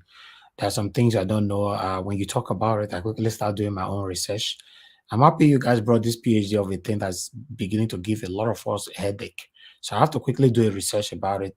I get to know that Kwankwaso got his PhD just less than a year ago, and there's so much noise everywhere. And he got it in India. And according to my research here as well, you can get PhD in different reasons. You can study for it if you have a master's degree. You can study for it if you have your first degree, bachelor's degree. You can be qualified, and you can still get it through an honor from a well-known firm. Yes, they can just give it to you, like someone like Igbenediona, for example, can be honored a PhD by any big company, big name. So how do we ascertain the sanctity of your PhD, Mr. Kwankwaso? Because you are rich, you have the money, anything can happen, and you got your PhD in India. So please, we should stop all this bullying, intimidating people with what you have achieved.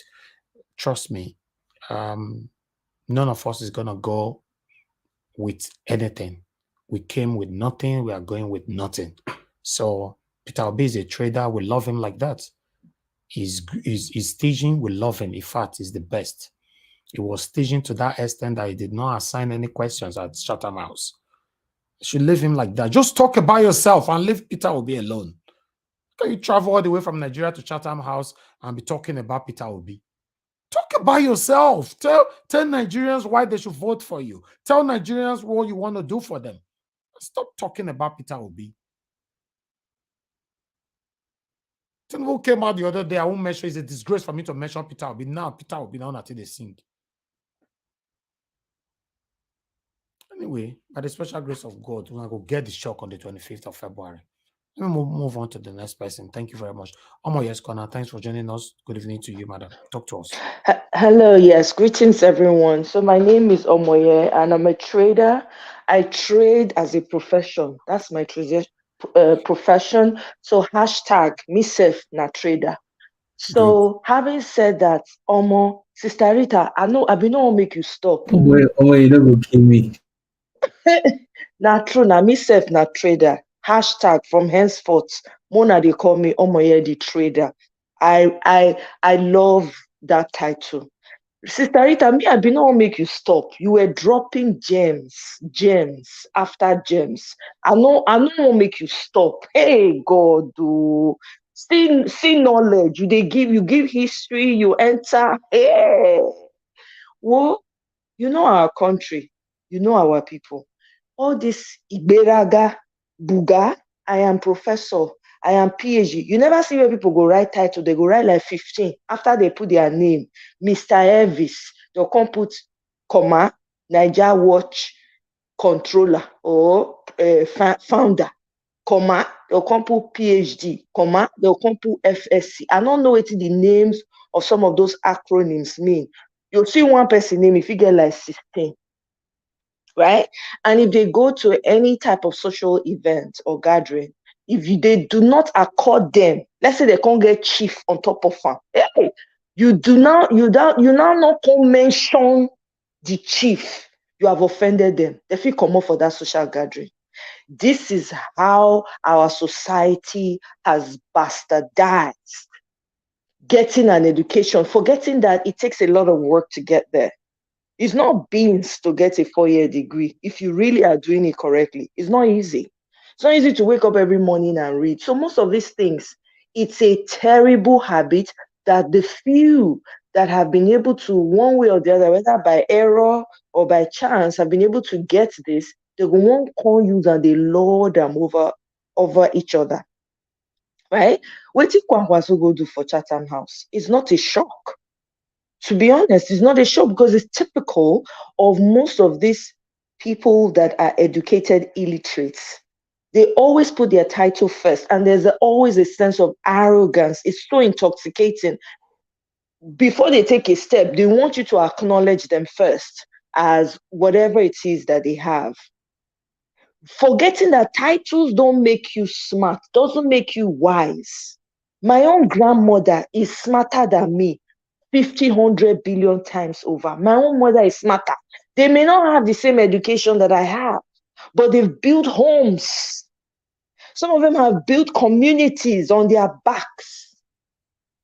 Sister Rita just gave us a lecture on the Benin Kingdom alone. They did not, which science they read to build, to know, say, the fence go high reach like this, and it go surround like this. And by the way, just to add to what she said, the reason why the British came to destroy it was because the Benin people went, they instigated, they went and met the British, the colonialists. It was like a defense attack, to go and attack them first because they heard they were coming to invade them. That's why the British came and destroyed the wall of Benin Empire. Okay, so when I see all of these things, it's just sad because even when I was in Nigeria, I experienced a lot of these things where someone maybe has a certain title or the other. They think that they have something over you, they lord it over you. Personally, that's why my hatred for titles was from when I was young. I detest. Don't call me, I don't want to be known by any title. Because there's something, I noticed there was something it does to people. It will come make them, their head will come be like cock. They'll come, they carry shoulder up on top of what? There are people I know. I know a brain surgeon here who passed away in their early 40s with all the book when they read. Book no help nobody. Wisdom, the natural gift that God has given you, is what helps you through life, not what was imposed on you. And all this way of always thinking that the West is better than you. Unless you get a Western education, you never normal. Unless you have achieved certain accolades in the Western world, you have not achieved anything. It's something we need to roll up and throw away like garbage because they're not more educated than you and I. Even the ones, I know people back home who are extremely wealthy with zero Western education. So how they take one? Anyway, having said that, now Sister Rita bring up all this talk. I did not intend to go that way, but I thoroughly enjoyed her conversation. Now, having said that, Kwankwaso's appearance at Chatham House was foolery as far as I'm concerned. You don't go there to attack. It's not your home turf. You're not at home. The people that you're running against are in Nigeria. When you have been presented with that type of platform, one would think that he will come out and tell the people, use the opportunity to gain more supporters from the Nigerians in diaspora to tell them what he wants to do for them, not attack. Why is it that the only Peter Obi they're quick to call? Why is he not calling the others to tell you, just as Sister Rita says, he's a chief of the old block. He doesn't want things to change. These people are the same. And you know what? The Creator has a way of doing things. He just put all of them as to one side and just singled out two people that we do not know, that are good, that have been backstage. That's exactly what is going on. So he's interviewing in Chatham House. Instead of him to go and tell the people what to do, he's been riddled with ridicule. Everybody's ridiculing him. Everybody. Go on Twitter, it's catching fire. I didn't watch it because it's a waste of my time. I don't watch most of his opponents, unless maybe it's a spokesman and Kenneth Okonkwo is there, or the other ladies from Labour Party. I do not bother because it's a brain. It be like say my brain, I dey lose memory card if I dey listen to these people. You go the small brain when I be get it, go be like say that they take and come out, so I know they bother. Now, listening to the rally in Kaduna that Peter Obi did, my God, the crowd, I did cry. Those tears of hope, the mammoth crowd, my goodness, have we ever seen this type of hope in Nigeria ever before? We've never ever tasted, we didn't even know what it looked like until Peter the Rock Obi came on the scene. We did not know what it looked like. The joy, the overwhelming joy, the hope on people's faces. So you guys notice that anywhere Peter Obi goes, look at the faces of the people. It's almost like it's filled with joy. Everybody is smiling, even though they have difficulties in their personal lives. But that smile, that joy just comes on once Peter the Rock will be the entire team steps on the stage. And yes, Aisha Yusufu should be applauded. That woman has written her name in platinum. Anything when it pass metal, when they carry like a superior material, then that girl name, that woman name, now that pen they go take write her name. The boldness, the courage, unwavering, standing for the truth no matter what happens, putting her body on the line. I salute her husband, because most Nigerian women, their husband no agree to make them do all those kind of things. It's what we know. Most Nigerian men, please take a cue from Aisha Yusufu's husband. You have a lot to gain. I digress, but yes. I beg, not change this topic. I know they change. And I don't come back now. I would love to join that topic. Because if you have to go there, yes, that was this weekend. I support that topic. Men supporting women, husbands supporting wives. I tell you why many men we don't allow it. Not your change on Saturday 6 p.m. We are putting stuff together. We have to come and talk about it.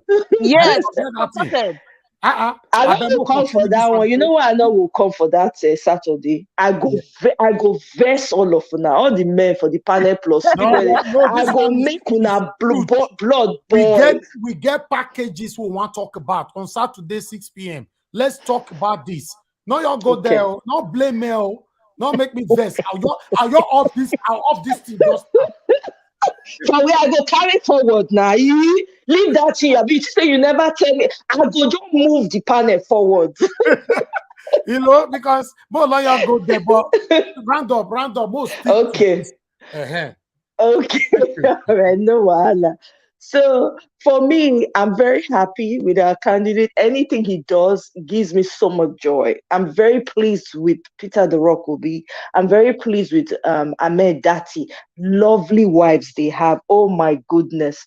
Beautiful women, the original tomato juice. Hey, sorry, Kashi, my darling. Anyway, going now to what's the other topic now? About the Tifnubu and the Atifku. All these people going against themselves. It's a beautiful sight to see, at the same time, a very, very painful one to watch. It is so obvious we've been run by dons people by people who are not smart at all, people who have no idea, people who have nothing to do with corridors of power. Now we just litter put for leadership for Nigeria all over the place, up and down. They are filled with agberus, arrogant people, prideful people, loathsome people, all manner of evil. When they tell any human being, when never circumcise his soul, now full leadership for Nigeria. It's a shame on us. Man, not blame only them. Now we. The citizenry is the biggest problem in Nigeria because all those people, think about it, with the number of good, I knew good people growing up, good men and women that could run the leadership in Nigeria, but they did not let them have their way. They would suppress them. And guess what? They all gave in. I mean, some of them, were killed at the altar of speaking the truth. So this is what we have. Look at these people coming out and hear the amount of money that they are wasting. Just hear the amount of money that they are spending. It's crazy, the money that they have looted. Sometimes they wonder, say, wait a minute, why these people they thief this money? How their mind they do them? I understand. A penny of someone else's money, you're not supposed to cross your mind to take them. I remember my mom telling me a story back in the day when she was growing up. Somebody drops money, they go use white chalk, circular, so that the person when lose the money, when they come back again from wherever they go, you go see that money peak. Where have we gotten to? What is wrong with us? This is the time, this is the time to change this whole thing. Because hearing these people beat themselves up, I'm happy that they're beating themselves up, but it's also very depressing to watch, But again, like I would always say here, let's keep our eye on the ball. All these people, God don't give them assignments. Maybe they do one. Make fire begin to burn them. I talk and say they go carry themselves, beat themselves, come out naked, strip themselves naked. We are yet to see. They're already doing that. It remains small. So for me, I'm going to yield for now. Thank you very much, guys. Thank you very much, Moyes Corner, for your submission. Because of time, let everybody stick within the 5 minutes so that we can quickly talk about the most important topic today. Because this one is very, very vital after the next segment. Let's move on now to Nolly 77. Okay, Nolly, thank you very much, sir, for joining us. Please talk to us. Then after you, that will be to Niger. Thank you very much, Sir Elvis. Thank you, sir. I really appreciate you. Thank you for your consistency and your, being a very honest man.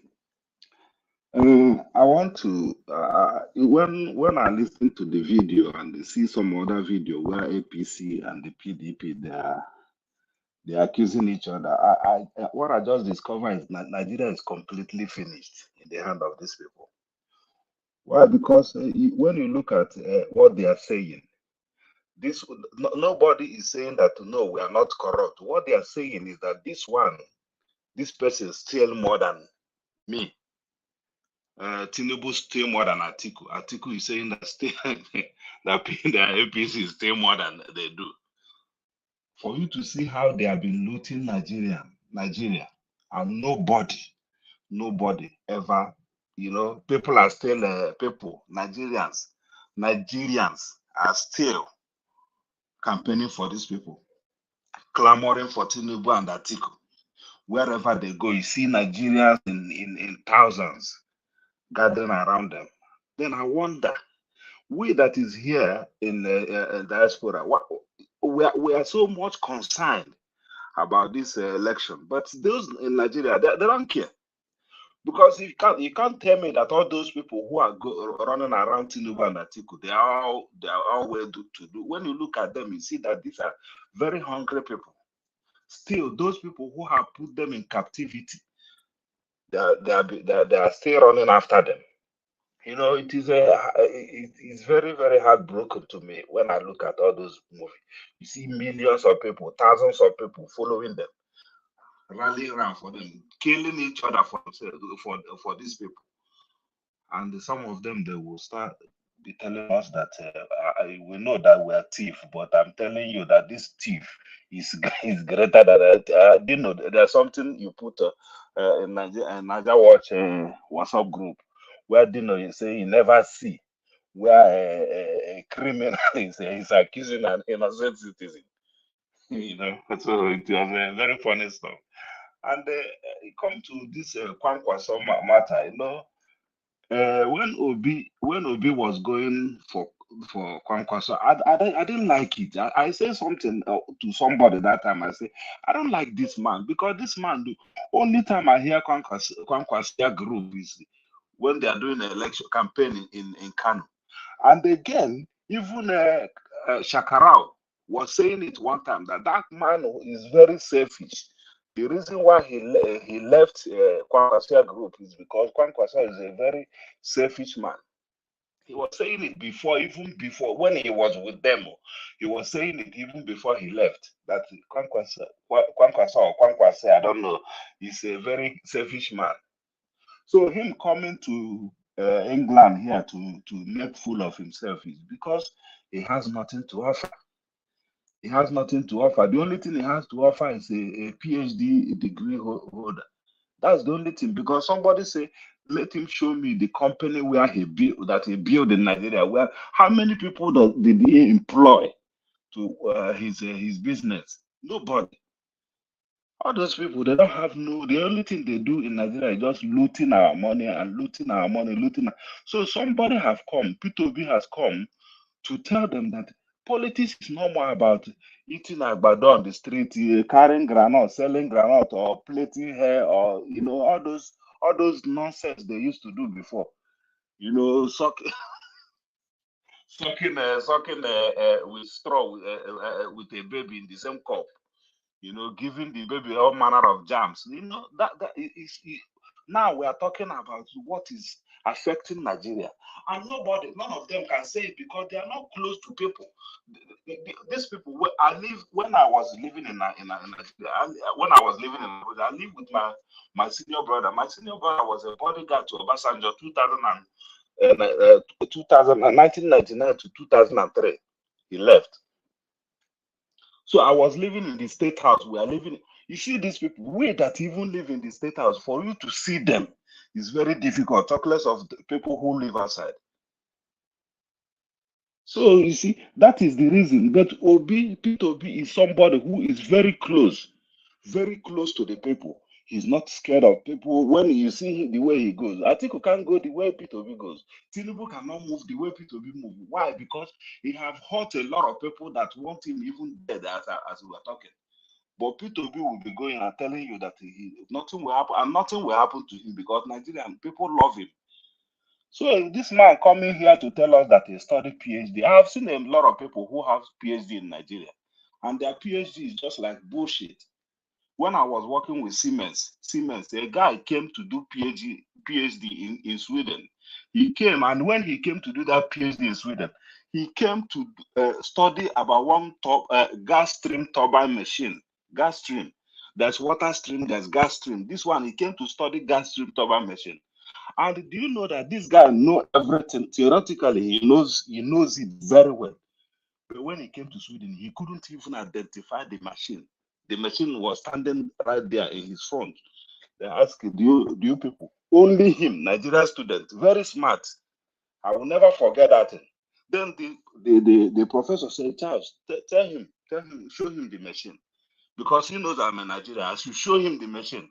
Then I show him the machine. The guy start coming to me for me to teach, even to start the machine. Where is the starting button? He don't even know. But he studied it, and I know that if they give him mark in Nigeria, they will give him a distinction because he was very smart guy. Well, theoretically, but practically, he didn't know nothing. So when some people are saying that I have education, I have a degree, I have and when I have a PhD, I have this one, doctorate, this one, all those things, to me, doctorate without character is bullshit. That man doesn't have character. That is why he left Nigeria all the way from Nigeria, flew how many hours? Maybe 5 to 6 hours, come to England and start talking about people. Thank you. Thank you, sir. Thank Thank you you very much, sir. God bless you, sir. Thank you. To Nigeria, please talk to us. To Nigeria, it's been a while. Where have you been? It be like say they don't capture you for that. No, the new year was happening to me. I was just missing my sleep cycle. I was missing the show. So yeah, thank you. Yeah, greetings everyone on the panel and the chat and the viewers. Yeah, I saw that Kwankwaso's presentation yesterday, which in principle I'm against them going to Chatham House in the first place. And then he went on to say certain things that, it's just disgraceful. Even before then, I actually disqualified Kwankwaso in my own eyes because of some of the divisive statements that he was making. And because it's quite serious. Some of the things he says is stoke divisions, and he tries to talk about religious stuff, associating it to Peter Obi, and uses some kind of tropes, that, like using that statement when he talked about PhD and traders. What do you think he's referring to?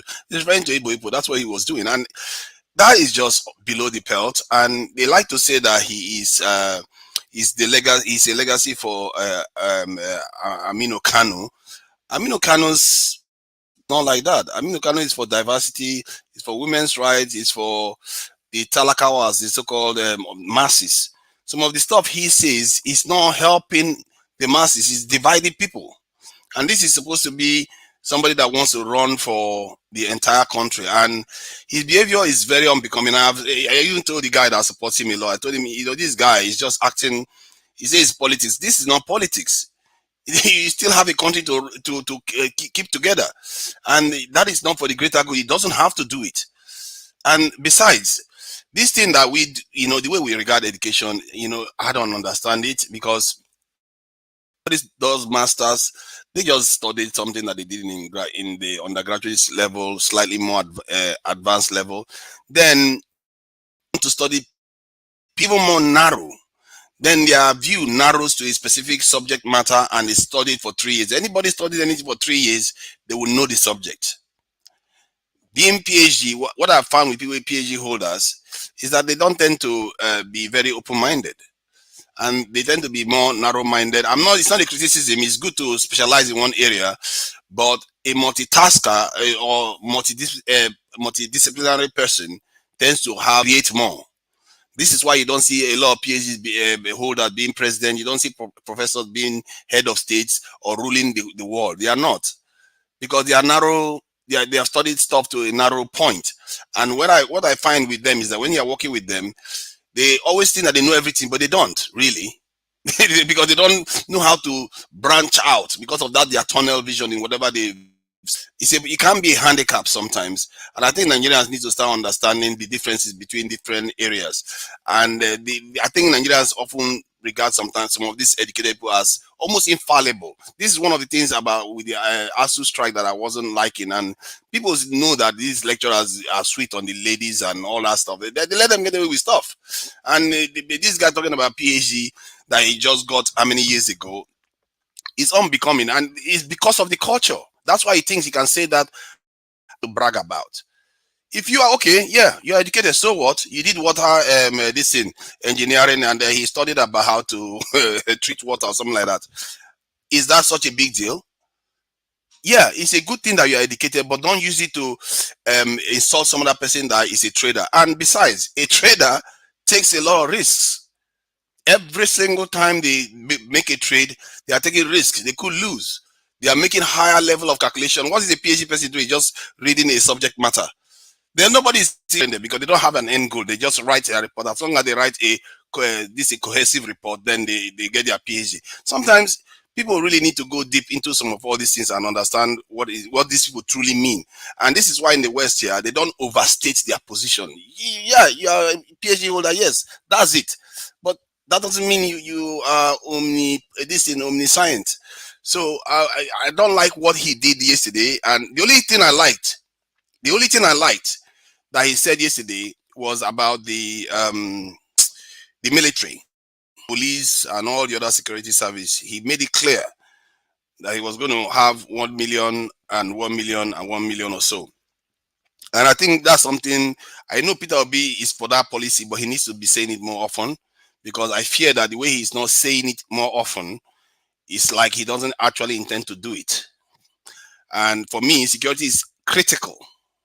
And that is the only area I will say that he said things that was proper in that. The rest, he was saying things that were I just didn't like the way he handled the Peter Obi stuff, the way he referenced the guy that asked him a question that's, you know, for that kind of stuff, for me, he's disqualified as a president. He cannot rule the country.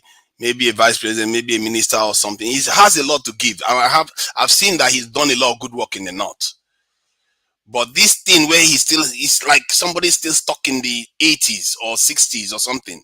No, that cannot ride. You can't have that kind of a leader in the country. So I think he has not done himself a lot of good on that one. I'll leave it there. Thank you, Tunaja, for making that brief. I would like you to stay with us when it comes to strong analysis on INEC later on, because there are rules that they are trying to bring us right now, which is already a bit scary. So I want everybody to analyze that together on the next segment. Thank you.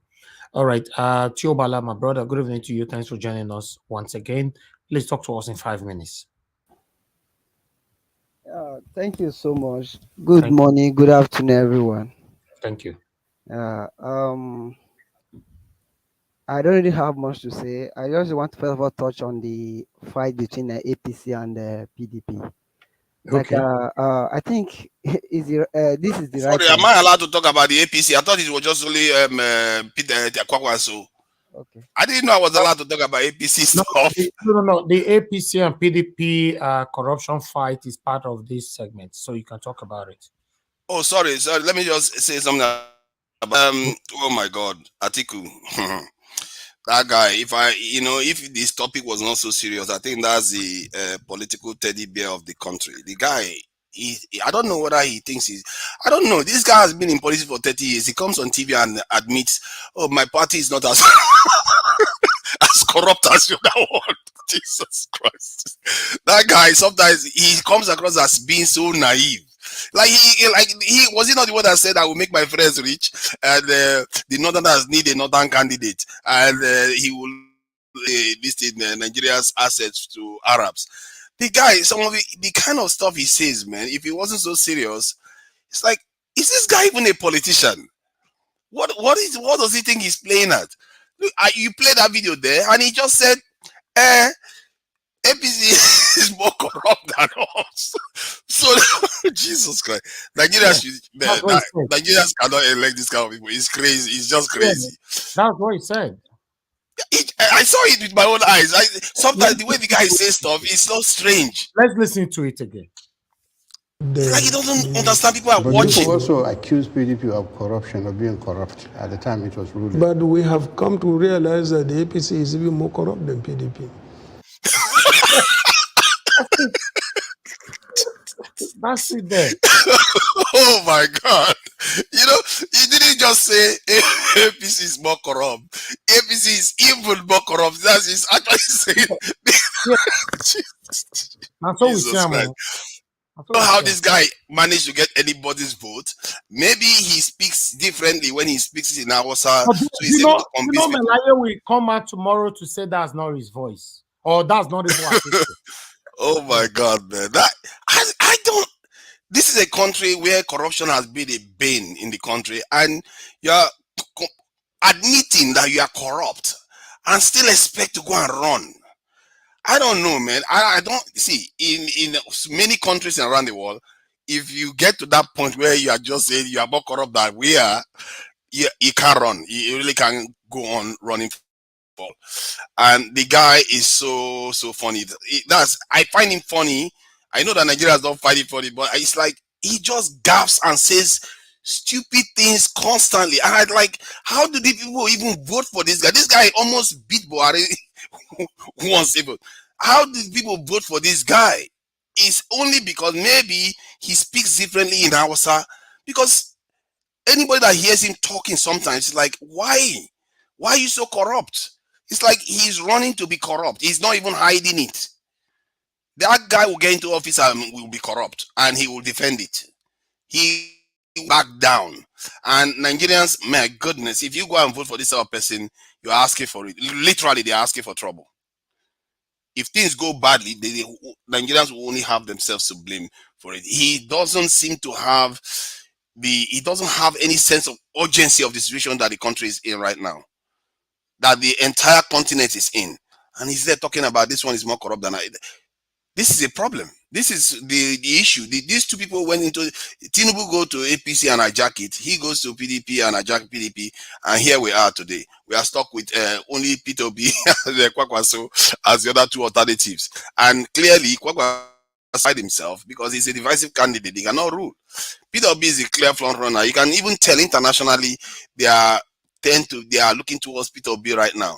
And I don't know whether that's a good thing or a bad thing, but this is what has happened now because of the way the two political parties have completely screwed the entire thing up. And I just hope it actually pays off, that Peter Obi actually wins. And I'm glad that he's going to the north, because that's one of my concerns, that he's not going to, he's not going to the north enough, because we still need 25%, even if it's from one state there, it's still something. So I'm glad that that those changes are happening in the campaign, and I really hope Nigerians penalize these two parties.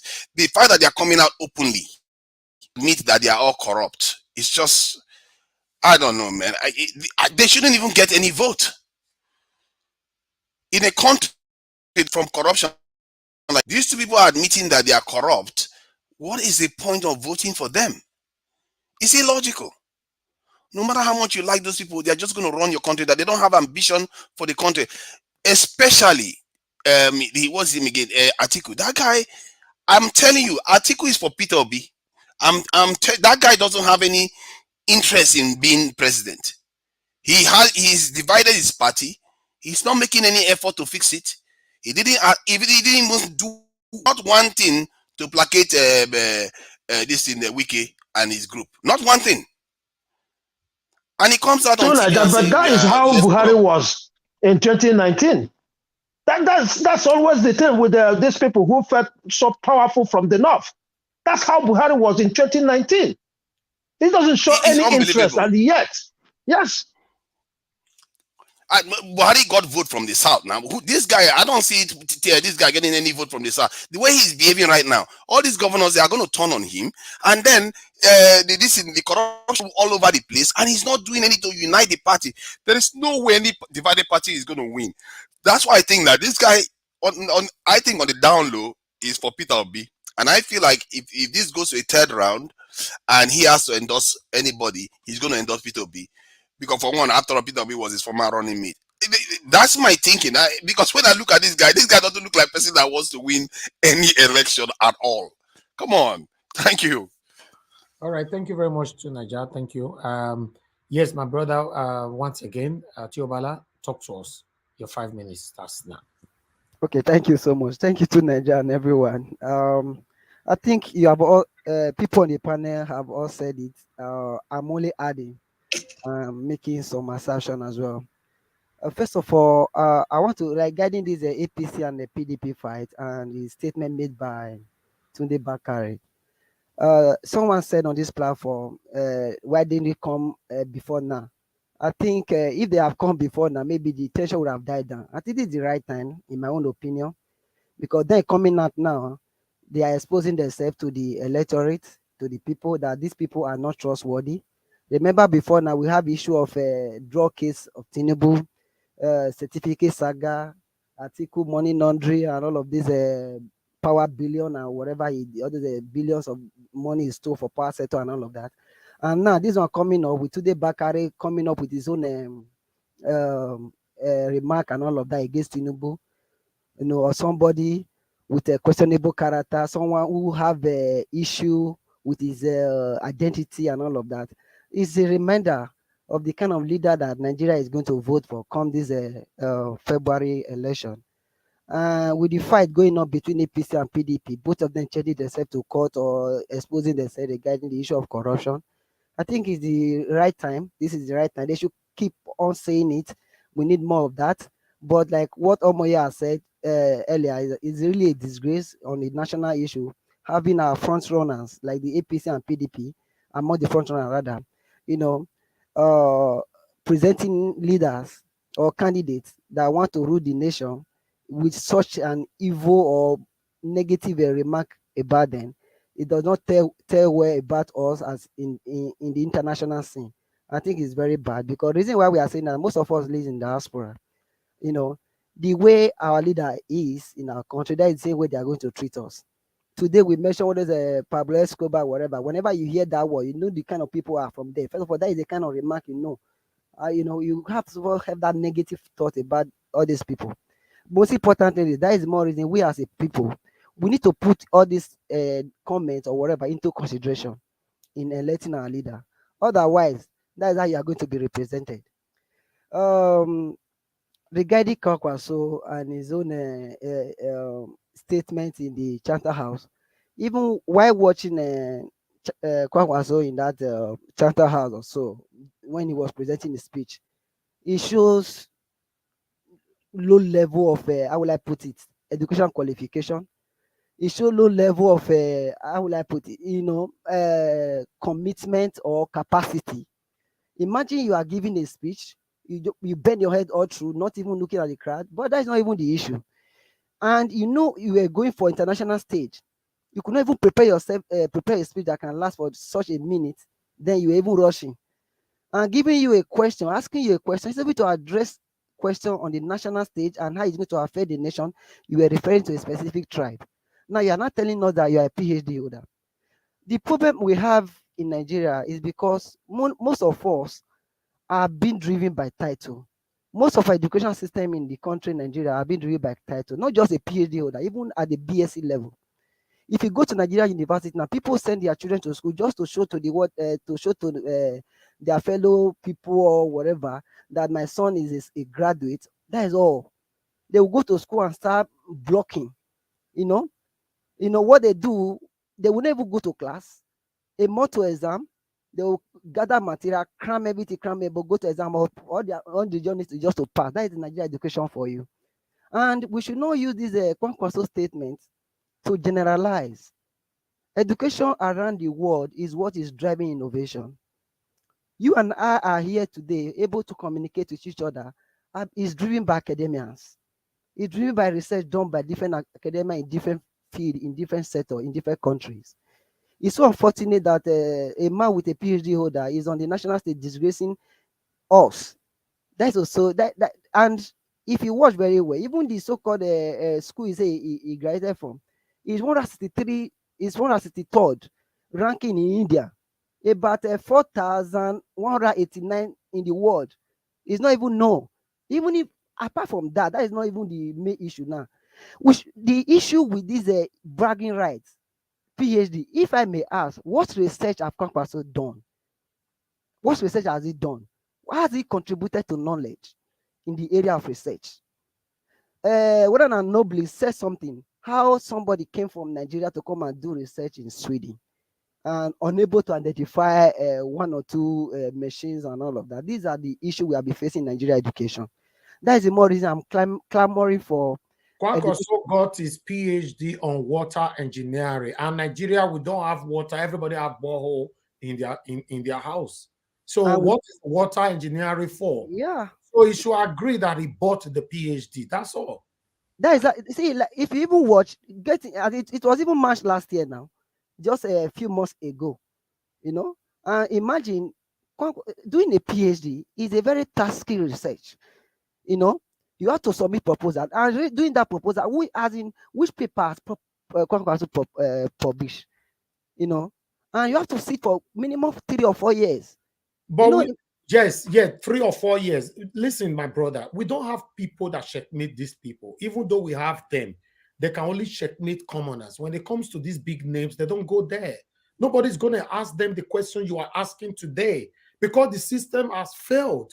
Anybody can just come up and claim anything and get away with it. The system has failed. The truth, like now, I integrated somebody recently in Nigeria, one of the top universities. We are discussing. These are PhD holders. You know, at least I'm a researcher. We are all in the same field.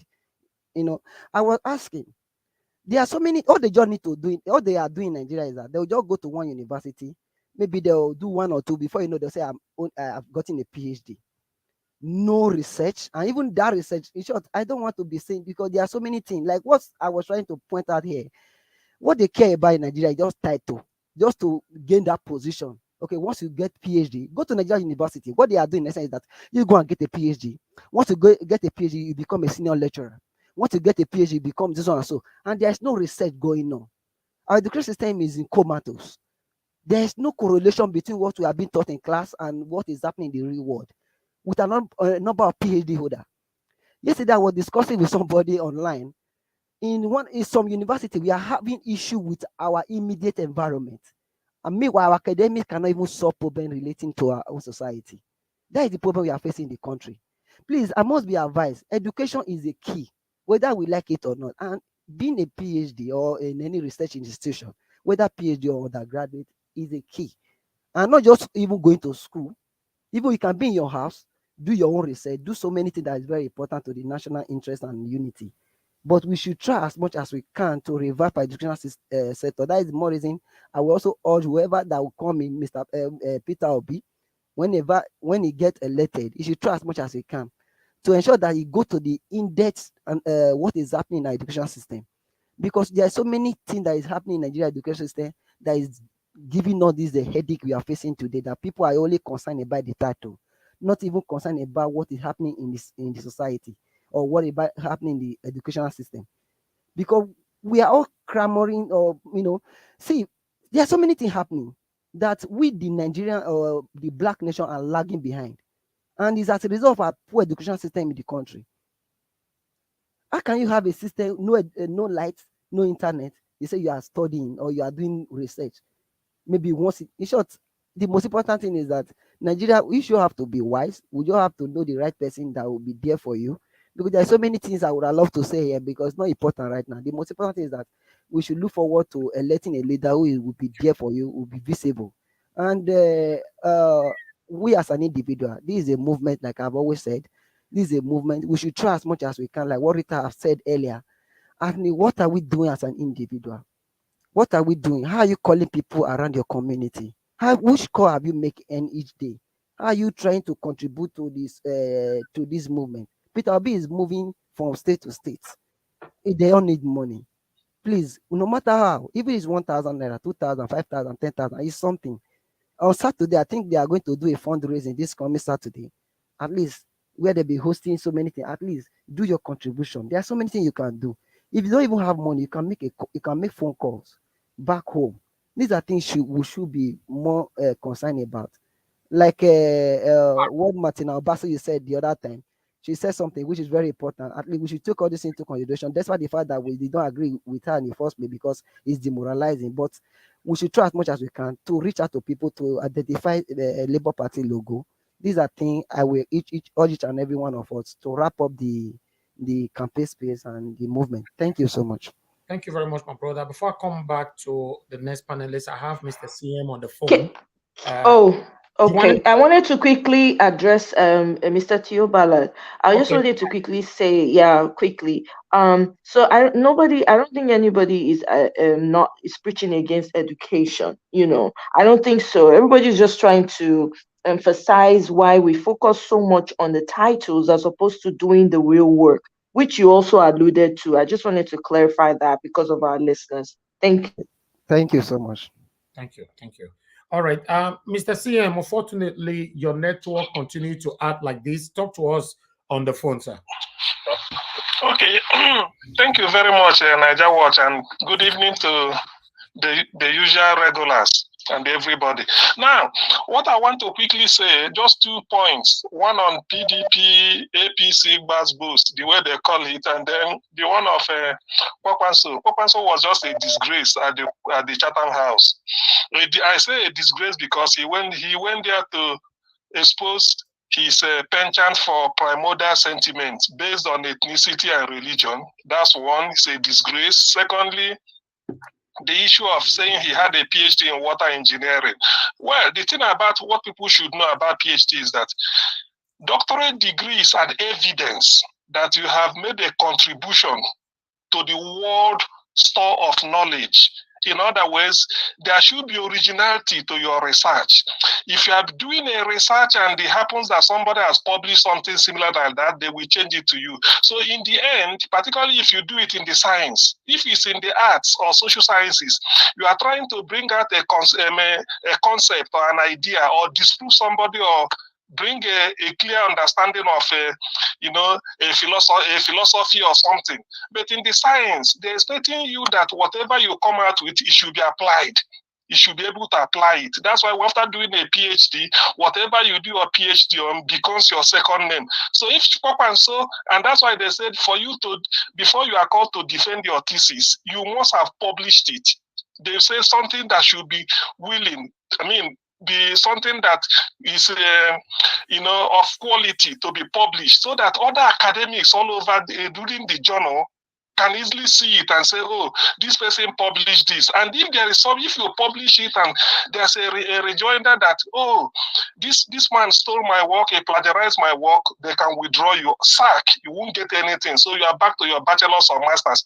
So I Googled Kwankwaso's, I just said Rabiu Musa Kwankwaso PhD PDF, because you should see it online.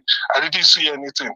Then I checked Shada University. Shada University was a university in India, founded one private university, founded in 1996, and from Wikipedia, there was not much going. So these are the type of university that when you pay money, they give you, but they will defend it that they give you. But what did you, I'm not, if you go to Shada University, you may see Kwankwaso's name, because if you pay money, they will defend, oh, they give it to you.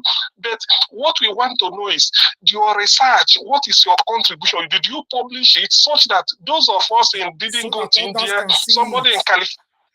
So yes, so that that is the reason. So if anybody who says get a PhD, particularly in science, you tell the person, can I Google it or do I go to your university? Even if you don't put it online, your university repository. Every university has a repository where they put their PhD titles.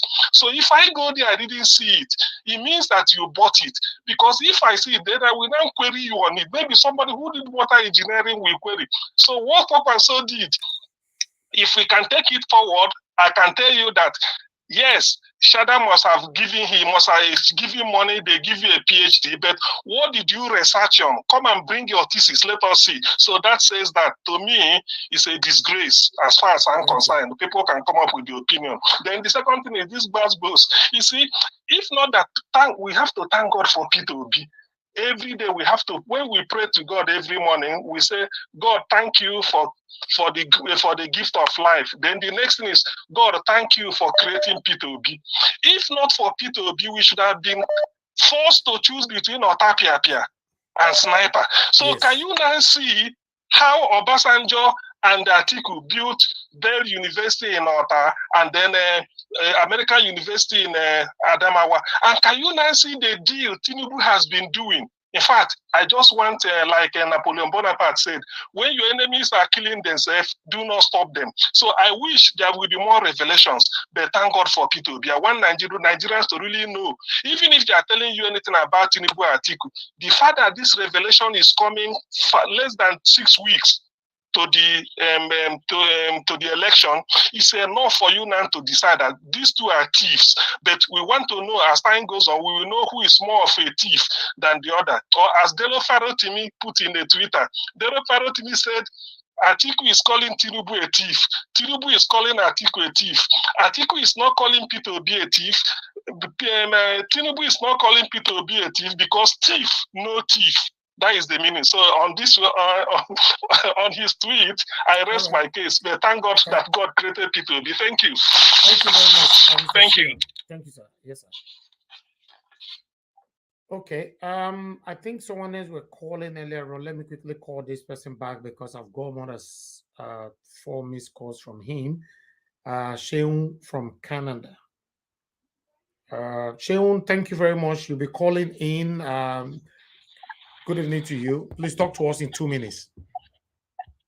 Yeah, I just want to add my voice to what you guys are saying. I think Madam Rita has given all what's necessary to be heard. But at the same time, I just want to say, Rabbi Kwankwaso, I'll call him Mana. I don't want to call him a doctor because when I Google his name, he doesn't. I'm an engineer. It doesn't show me anything that was impressive. He just went to Chatham and make a shame of himself. That's what I think. I think Obi went to Chatham and built a reputation again for Nigeria, and these people went there again and destroyed it. Yes. And destroy it. Chatham House is for international. Tell them the kind of leader you're going to be. Tell them what you are for Nigeria. Tell them what is expected of you, the quality you have. Instead of you doing that, you went there and you like slandering another person and having what they call pride. If you listen to Morning Show, Abati rubbish him in his style. Abati said he got his own doctorate degree 30 years ago. So what kind of doctor is that? This one just got a doctor and is showing it up and down as if that is the end of leadership. Abati even go further and say we have about 3 doctors. They were thinking, Mexicans were thinking when you have PhD or a professor, that is when you can rule well or govern well. They tried, 3 of them failed. 3 doctorate degrees that they put in M of Appeal failed. All I want to say to this is that I think we shouldn't lose focus. Thank you. Every one of us in diaspora that want a good thing for our country should go back, should take people at home, people who can influence, please. Because let me tell you the truth, if Nigeria becomes good, burden reduce on us. You can't be in a country where you are eating 3 square meals. You will remember your people at home that they've not eaten one. I know what is coughing out of my body every month. So I don't need anybody to tell my people that vote rightly, otherwise don't put me in pain again. That's what I want to contribute. Thank you very much. I appreciate you people. Thank you, my brother. Don't go to the men's level. Don't go to the men's. No worry. We go handle my yacht corner by 6 p.m. on Saturday. I no go there, dear, Mona, because I go give una headache. My brain. Not there. We go. You person will can't tell you the message will leave for you. Don't worry. They'll tell you because now you see now you don't trigger many people now. All right, people.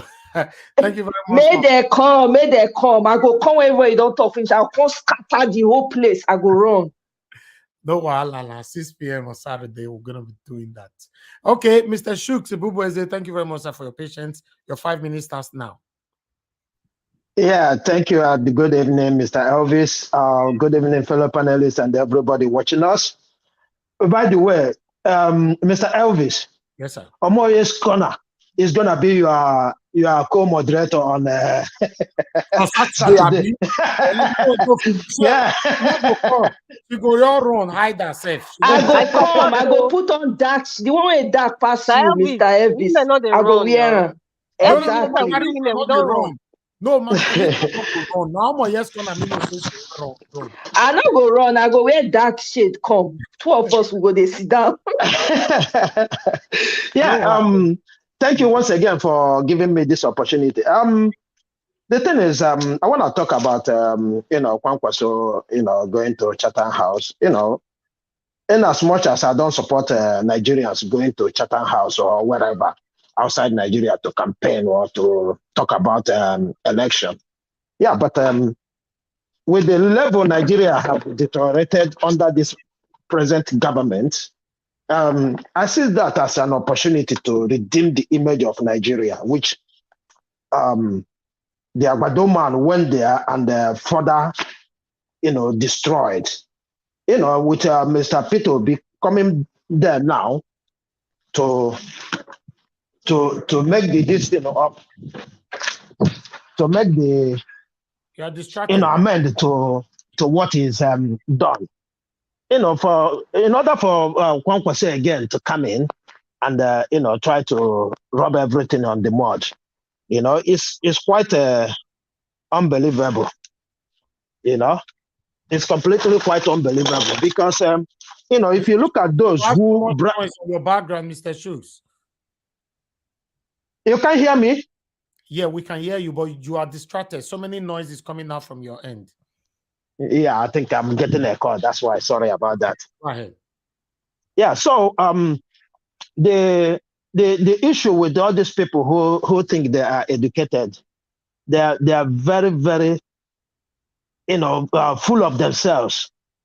What is education? Education is for you to help society. It's for you to to understand the way of life. But they see it as something to brag about. I don't see education as something like, I don't want to repeat what many people have said. What have you done with the doctor? Who have you cured? They don't even know the meaning of a doctorate degree. Who have you cured? What problem have you solved? And you come to brag about it. Today, this is why Nigeria is failing, because they don't understand the meaning of trading. And yet, every morning, those serious businessmen, they tune up their TV to listen to stocks and the trading. And he's not even ashamed. He shows that he's not even educated at all. For me, he's an illiterate. For him to see a trader, and he's talking about that. Trading is one of the oldest career in the world. Our forefathers, they traded. Even when there was no money, they traded. In fact, I'm completely disappointed with his outing there. I wish he had not gone there to put Nigeria, because look at the anxiety. I mean, the joy in people's heart when Peter Obi came to Chatham House to speak. We're not saying it because we are obedient. If you are Nigerian, a true Nigerian, even if you are not obedient, with that statement telling you that your passport is going to be useful again, is that not enough? Is that not enough? That's why I keep saying it. Obi represents hopes. Many people are hopeful today because he is there. Look at the kind of word. Even if he don't do that, that hope alone makes people thrive. So for him to go there and to think, education is the only thing. I keep telling people, right? There's so many people who are creators of wealth in this world. They're not PhD holders. People who create things that move economies of countries. They're not PhD holders. Some of them are not even graduates. There was one time I had a talk with my friend, and he was, arguing about education. I said to him, I am the first teacher to my child. I am, and the biggest, because he started counting before he went to school. He started language before he went to school. I am the first teacher. So if you don't know it today. That education is not something you fix in a particular place. Everything you do in this world comes with education. But how organized is that education? That's the problem we have in Nigeria. And that's why we are not productive. Because we think education is, you just go there, you grab it, you master a particular thing, and that's it. What about the ways of life? What about how it leads you to job creation? How about how it leads you to, staying and contributing to the economy? These are the kind of things we talk about when we talk about education. And it pains me that we are just looking at it as just that thing. Education is more broad than we Nigerians will see it. That's the only thing I can say about that. Coming to those two criminals, I said it yesterday. They're not saying they are not thieves, but who steals more is what they are dragging. I said it yesterday. No, I'm the little thief. You are the bigger one. That's what they're doing. And, I don't know. Can people start blaming Nigerians now? How about those who are in charge, who are supposed to take charge of all this? Because even reading this or having this on a pages of newspaper, it's a disgrace to Nigeria as a country. And yet, none of what is it called, EFCC or IPC, PPP, whatever they call themselves, are saying anything about that. We all know that they have ways of, if Atiku can brag that, but they didn't catch me. They didn't know I have any hand in it. Please round up, sir. And yet, it's not enough for EFCC to reopen that case. Well, we are just looking at them. Even if they didn't reopen it now, after the election, we'll see what is going to happen. Because I believe two of them deserve to be thoroughly investigated and, bring to book. I yield here. Thank you. Thank you, Mr. Shooks. Thank you, sir.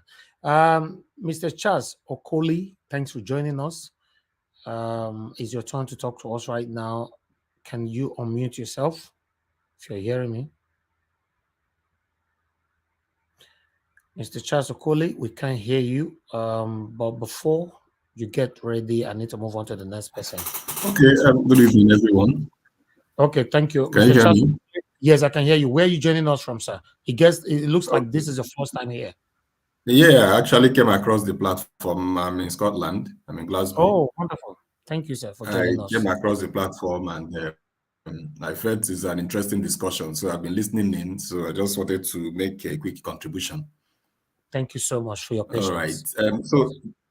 Okay. So the truth of the matter is that I've listened to Rita, Omoye, everyone speaking about what's going on in Nigeria. It's not been long I left Nigeria. So I would say somehow I still have that Nigerian effect on me. You understand? So the problem is that the rot in the system is beyond the political class. Right. I worked briefly with Peter Obi before he became governor. I was in Fidelity Bank at that time. So Peter Obi is one of the finest human beings and business people or businessmen we have in Nigeria. Believe me, the system is so bad beyond the political class. It's just the rot in the system is beyond what we can think about. That is the. So I don't want to dwell so much on that. Each time I watch his campaign, tears drop in my eyes because I wasn't happy leaving Nigeria, to be honest. I wish I can go back tomorrow.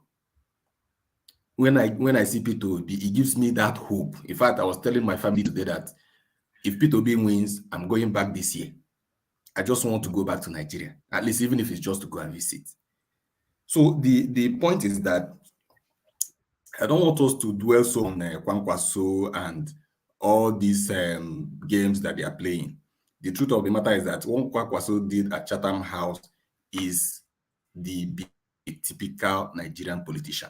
That is the reality. Other people will do the same thing. There's a research I did last year on what they call cultural dimensions. In Nigeria, that's what they call power distance. If you compare power distance in Nigeria with other countries, Nigeria is ranking 80%. So what it means is that people want to be on top of others naturally. Everybody wants to be the head. People just want to look down on other people. So the power distance in Nigeria is so wide. And there is another one they call long-term orientation. So that long-term orientation is how people think about how do I put it now? How people think about tomorrow. People, as in Nigeria, we don't think so much about what's going to happen in the next 5 years. We don't project too far beyond today. That is what the politicians are capitalizing on because people want what they are going to benefit today and tomorrow. That is what is happening in Nigeria today. People don't project about up to 5 years time, 10 years time. Okay, let me build this. Let me try to build my business. Let me try to build my career. People don't think about those things anymore. They just want what is going to benefit them today and tomorrow. That is why people follow people like Tinubu and what's his name, Atiku. You heard what Atiku said today. It is only people who deliver their polling units that are going to get contracts. So that is what people want to see. So my little contribution here is this: anything anybody can do to help Peter Obi to win this election. I know there is this town hall app that they've developed. I don't know how many of us have joined into that town hall app, because it's actually very important. I'm sure that almost everybody here is not in Nigeria. So, but anything we can do. I have joined my own polling unit on that app, and every day I shout, everybody go and collect your PVC, because the people that will win this election for Peter Obi is those undecided, those people who have not the undecided, people who have not been voting before. There are millions of Nigerians who don't care about the elections. Those are the people who are going to win this election for Peter Obi. That structure that APC and PDP have been talking about, they actually have those structures. There are people who are on ground who are going to vote for them, no matter what you tell them. Those people are there. The people who are going to make the difference in this election are those people who have not been voting. So those are the people that we need to, especially the middle class, those are the people we need to concentrate on, and to make sure that those people actually come out to vote. That is what's going to make the difference in this election. So that's just my little appeal. In as much as we to discuss these people, all those things they are saying, those comments they make are what Nigerians. If you go on Twitter now, you see what is happening. Even as we speak, Soludo was being interviewed by Shehu Okinbaloye on the Politics Today. You hear what he's saying about Peter Obi. So these people don't want Peter Obi to come to even third in this election. So we are the ones that are going to make this difference. The political class, the structures that those evil structures they already have on ground, they are all there. So it is those people who have not been interested at that. I'm just repeating it. Those people who have not been voting, you and me, we are the ones that are going to make the difference. So what I'm trying to say is that let's just try as much as we can to encourage our brothers and our sisters groups. I belong to a lot of WhatsApp groups. So just to encourage them to go out and vote and protect their votes. That is the only way all these discussions we're having is going to make sense after February 25th. Thank you very much. Thank you very much, sir. Okay. I really appreciate you, and I'm looking forward to having you here again, sir. Next time, sir. Thank you very much. I appreciate every one of you. The last person that needs to talk to us right now is going to be Natu. But before that, we are going to go live here. Peter Obi is talking to AY, so we are going to bring it here. Once Peter Obi is already there, he's not there yet, so they are doing advert and all that right now. So once Peter Obi is on air, we'll switch straight. In case anybody's contributed at that time, that's what I'm saying. We're going to switch straight to live to watch Peter Obi here. Okay. All right. Natu, thanks very much for joining us. Good evening to you. Please talk to us. Good evening. My name is Natu. This is my first time here. I've been watching and commenting. I came from Omoye's Corner, so she's always big about Nigeria Watch. Live with Natu, right? Yeah. Yes. Thank you so much. I'm here. My pleasure. Yeah. I heard everybody speaking, and I just want to say hi to all the panelists and everybody watching. All these people going to Chatham House is a good thing for us. Since Nigerians no great get sense, may they see, say, the people where they pick, nothing they inside narrating. So the people carry themselves, go international stage to go disgrace themselves. May everybody makukuma see, say, nothing they there. You understand? So since we no great get sense, everybody seeing what their candidate is doing outside now. If they get into power, they're still going to do the same thing. So now see it for yourself, since you don't want to see one is closer to you. You understand what I'm saying? And I don't even understand why this issue of Peter Obi is even up for debate. Honestly speaking, I don't even get it. Let me ask, if Nigeria is in a state of emergency right now, and it needs urgent care, if your child is in a state of emergency, you won't go say you define Indian doctor, Christian doctor, Muslim doctor, Alpha doctor. You won't pick doctor when you're picking they die. Nigeria is our own right now. She's dying and she needs help. So now will be the issue of will they find tribe? Will they find the most qualified make it come save Nigeria for us? You understand? So people saying this, that, no, that's not the issue now. That's not what we're talking about. If they say your Peking guy go say, I don't want no woman touching all my husband, no woman not touch my husband, I want a man doctor. Your husband they die. Oh. You see they want from a man doctor make you come treat your husband for you. Like, does that even add up? If you don't let him make the treat the husband die, they go say now you kill him because you use and do rituals. Because qualified doctor come, you know agree because you want man doctor. That's basically what it is. And another thing is, I've always wanted to ask this question, especially to it's in two sections for Atiku and Agbado's fans in America, or not in America, in the developed countries, right? We know how important education is. My question will be, will you take your hard-earned money and sign or register into a university that is not accredited? Will you? Will you? Because if you go to an unaccredited school, you know the result of it. When you finish, nobody will tell you. Especially if you go to hard courses like nursing and all those healthcare things, they will tell you the school you went is not accredited. You won't do that. You will do your research on every school before you go. So why are Nigerians not doing research on their candidates? And they will sit down and be screaming, Atiku, Agbado, this, that. When we have facts on who these people are, why is it even up for debate? Like, I'm not getting it.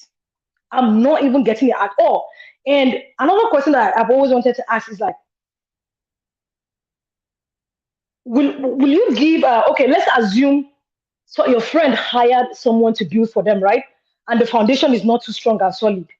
And your friend told you about everything.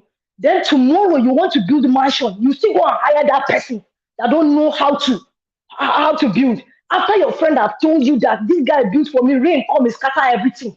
I don't even get house. You still go bring the person. You don't do it now. No, not to. When it comes to them themselves is going to be spending the money, they won't hire the person. Everybody's just playing selfishness here because they know they're not. No. I understand the point I'm making is I'm giving this point out to Nigerians, right? So Nigerians are the people that have. Let's assume now you're the one that have the money and you want to build Nigeria. That vote that you have, that PVC is the money now, right? And you want to build Nigeria. If they say, okay, you want to build your house with your PVC, which is the biggest power that you have, or you give the person that you want to build your house for you, and then you say you want to go and give Agbado because he's your person. Because it's going to be directly beneficial to them, they won't. But at this particular moment now, in fact, many Nigerians are reluctant to make a vital decision that will be more beneficial to their future. That's what we are seeing now. And like I posted earlier, I said the seedlings that they're supposed to use to go and farm, so that when time reach to harvest, they go harvest, get better harvest. Like they use chop now. Exactly. And it's really sad. It's really, really sad. And just need to like open their eyes and see. If you know if you carry your Peking go daycare when no day license, you're not supposed to carry the whole way of supposed to be future of your Peking. The person when no day qualified. You understand what I'm saying? So I don't really understand why Nigerians. I will never understand why this is even up for debate. Like you have everything in front of you. Why are we arguing it? Why? Like this is our future. When my dad took us back to Nigeria in '84, till today I say it every time. It is the best thing that our parents did to us. I want to do the same for my kids, but it's not the same now. I can't try this if I have kids. I can't try with the situation in Nigeria. My dad passed away. I was going for burial. I couldn't mention it till I come back. Nobody even knows that they are around. That person will see me because of insecurity. That's all go they run now. No. Nigerians, like, we need to do better, honestly speaking. If we need somebody to like be talking to us at this point now, very sad. Very sad. This is one of the reasons why on this platform we kept saying that don't send money to anybody in Nigeria anymore. If they are not serious, why must you send? I save more money this Christmas. Person will not get PVC, no see shishi from me. Exactly. I don't care. Exactly. I don't care. How can somebody care about their life? Then you are working hard in abroad, sending them money to pay rent, to eat, and do all that, but they cannot stand up to go get their PVC, PVC, or let their PVC, or rather support the rightful candidates. So then work hard for your money. I can't send you my money. If you go to these developed countries, they have more most Nigerian skilled workers than Nigeria has. And if you think Nigeria is good, these people go away. We not go away now. We want to be home. Nobody wants to pay rent every month. You know where we come from. You pay rent once a year. or for 2 years. If you do that, you don't finish, carry your thing, they go. We don't want to be suffering because you have to go to work, because you have to pay bill. No, we don't. But Nigerians don't. You want carry picking go quack doctor. You know, carry and go now. So why do you think that these quack doctors will sit down there like they just be in charge of Nigeria? My own point that I was saying to Nigerians, sir, person where they cook one measure of rice, not be the same person where they cook one bag. Mona use sense for this one, reason amo. No baby carpenter, be interior decorator. Mona take it, reason amo. Okay. Mona check person where we know say go do work for us and a Peter Obi. This one no be religion or tribe matter. Now work matter we they need now. If now they do this one cheaper because you go get something. Now you go see suffer. This one our foundation. I always tell people that abroad the reason why you they get car insurance. Now the reason why we need PR but now our insurance be that. Because if anything happen, we know say we get solid insurance. But those ones, which insurance they won't give us? Nothing now. Nothing. Peter Obi is our insurance. The reason why you get health insurance, Peter Obi. Now be our insurance. Now be our insurance. So why are we debating that? I just hope, I am praying like really hard because we need him at this point. Like Peter Obi now, the only lifeline will remain for us. And like one of the callers said, like we should be, if we wake up and thank God for waking us, we thank God for Peter Obi. Because if we didn't have Peter Obi, we'll have been arguing between Tinubu and Atiku. Who will pick? And then what's that? Now you say I know I'm uniform people, but I get soldier and navy who won't marry me. So now the only two people where they I go just pick one, but I still no one uniform people. Well, at least now we have Peter Obi, so we should be thanking God. We should thank God and put work into it. Not by pastor they don't go and be praying. Do work. Don't go and be praying. Go and bring PVC and go and vote. But you know, God will help us honestly this weekend. Thank you so much, Natu, for your delivery right there. You said it all. To be honest, sometimes it gives me headache to continue to repeat myself, especially to those that live back home. I understand they are putting on effort, mashing here and there, but at the end of the day, collecting on PVC right now, you saw what I showcased yesterday, the video. I actually sent, because we showcase a couple of videos here that people are not collecting PVC. Some people do come on air to say, no, it's propaganda, it's APC that is doing that, blah, blah, blah, it's not real video. So I have to send out my own team, you know, to go to up to 3 PVC center to see what is going on. We played the video here yesterday. They are complaining people are not turning up to collect their PVC, even when there's no single queue. One woman testified yesterday saying that she collected her PVC within 3 minutes. There's no single queue and all that. Now, the question is, why is people not turning up? It's a big question. Are we going to continue like this? Anyway, I have someone on the phone. Bob Victor, thank you very much for calling in. You have 2 minutes. Please talk to us. Good evening to you. Yeah, good evening. Good evening, Mr. Najawa. Good evening to every guys that are on in the studio now. Thank you all for a very good debate. Thank you. And I want to throw more light into the Kwankwaso. I think I've been waiting. I've been so skeptical about Kwankwaso, and I've been waiting to really know who he is, because he has been hiding. He has been hiding himself in a cocoon for a very long time, and thank God when he finally got to the Chatham House, he revealed himself that he is part of the oligarch that have been ruling in Nigeria for a long time, and is part of the corrupt politicians that are in Nigeria. Because when he started speaking on Obi, I thought he was going to just breeze through it, but when he started making some tunation, he started bringing in tribal sentiment and other things. I look at him and say, is this Kwankwaso or maybe somebody else? So the man has really shown us, and he has really revealed himself, and I finally made a very good decision on him. Thank you, and Mr. I thank God for it. Thank you. Yeah. Thank you so much for your wonderful submission. We have to go live now. Peter Obi is talking on live. Okay. Let's watch us. Okay. Thank you. All right, my people. I'm going to come back to the rest of you shortly. Let's listen to what our principal is actually saying here quickly. Questions ready that they are going to be asking. I see. Is that the name? Allow the ladies to talk. Madam, I greet Yes, you sir. specially. Okay, good. Oniovo area. Hey, Oniovo, Mavo Jerry. Grand level. Obu and Tori, Omawa Gary. Ino toto atoiri, mama the verse. Mama, Oya, fire down. Papa, I want verse. Let me para for you. Papa, okay. You know verse. I dey look for job. You dey look for job, so I want para for you because na me be area mama, Madam H.O. The advocates of the youth, the advocates of the teenager, and the advocates of the children. I am a voice of the African child. I'm a voice of the African teenager. I'm a voice of our African youth. Permit me to say, Una thief our destiny. Una can't give us hopelessness. Una can't give up poverty and lack.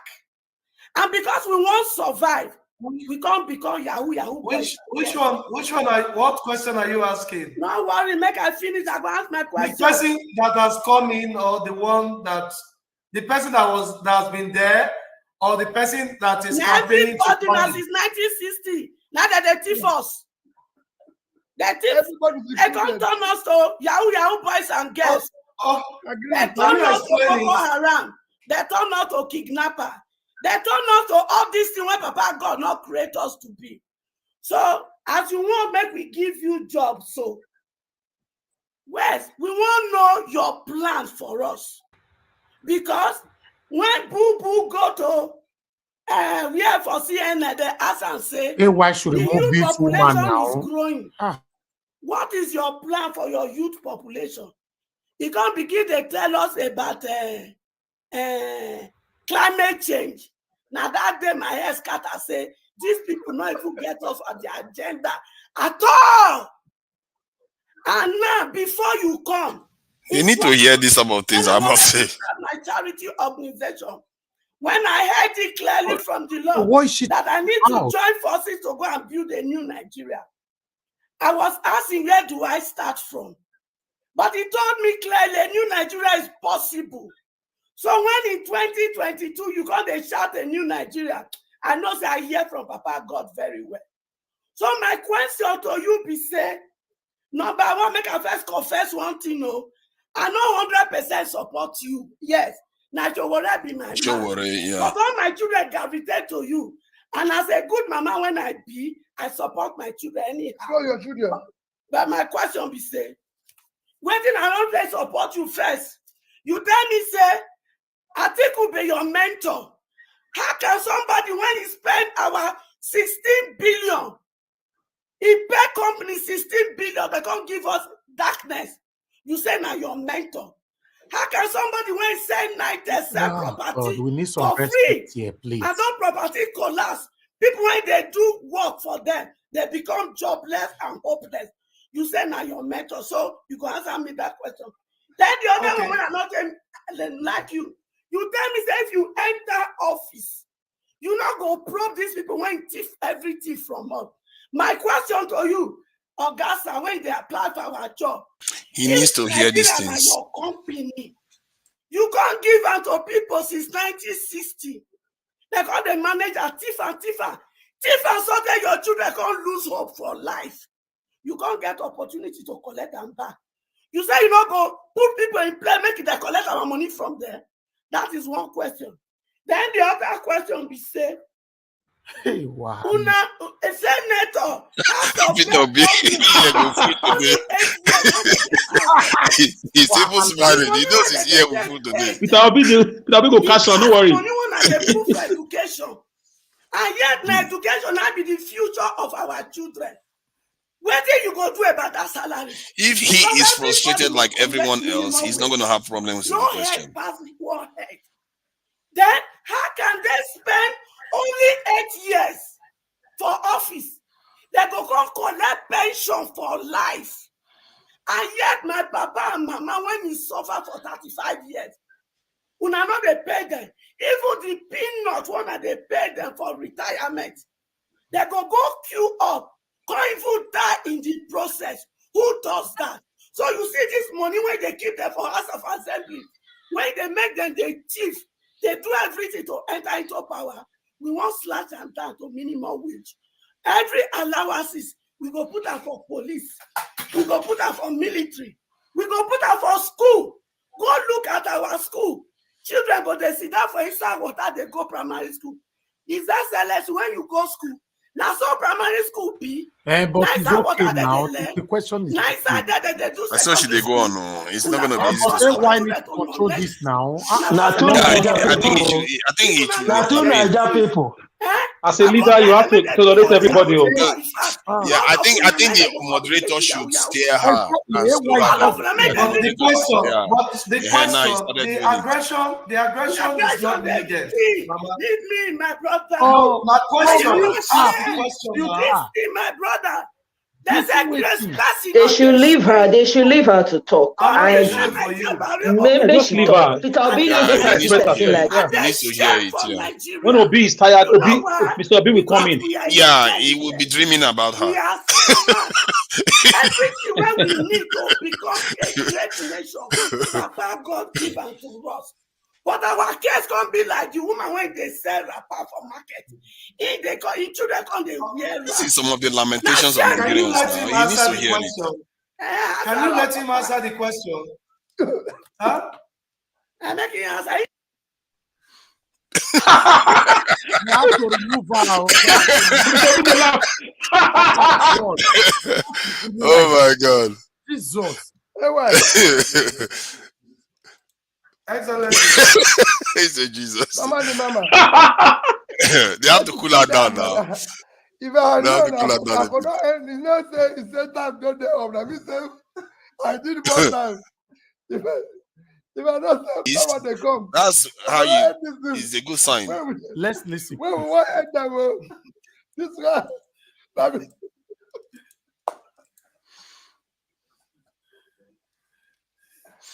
I'm so. I'm gonna pass this interview.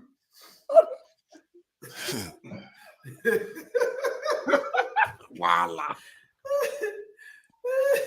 Hey, show. I'm gonna pass this interview. Go.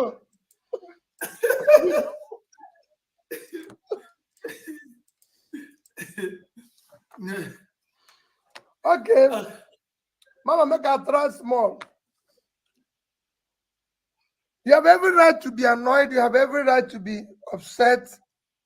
We're all upset. The country has all the potentials of being a very great nation. And it's a great nation. This country have helped South Korea to pay salary.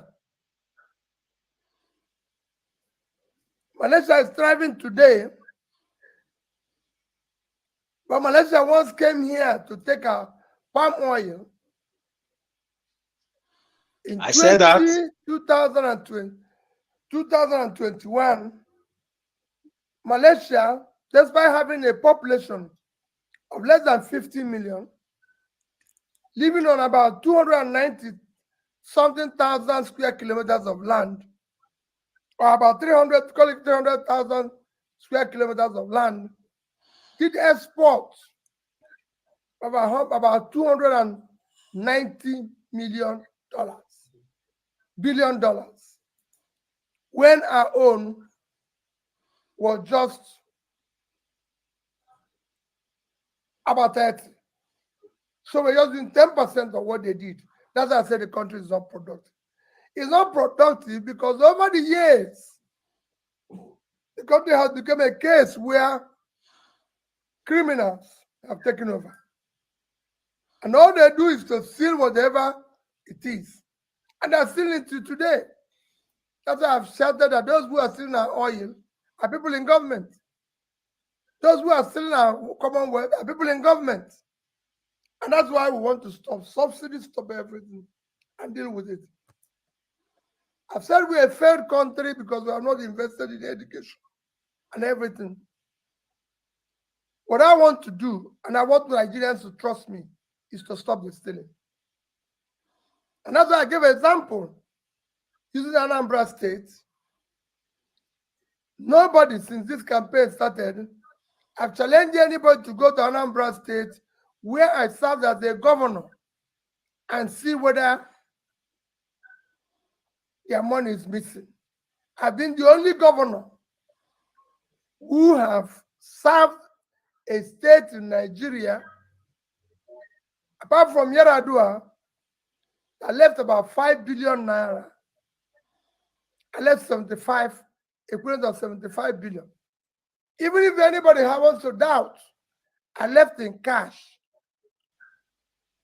$150 million, which you know the equivalent of what it is today. At 600 naira, that is 90 billion. And it has yielded some interest. And at the same time, I left in naira over 30 billion. And nobody put a gun in my head. Every other person who left office the time I left had gratuity or pension.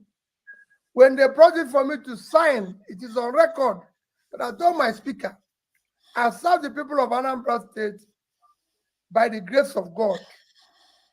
It wasn't my power that I came there. I came by his grace. Whatever I am today, it is by grace of God. It's not by my power. And I will never abuse God's grace. But I'm going home, and I can say it to anybody, Anambra State government has not bought me a bottle of water since I left office 9 years ago. It's there. Nobody has paid me one kobo. Every other place, they change their motto, they do anything. So that's what I want to serve. I never said I support the thieving. That's what I want to stop, and I'll stop it. What I said is that if you're not stealing, your wife and children are not stealing, those around you are not stealing, you stop it. I serve the bank. You can go and ask the bank. I have never defaulted in any loan.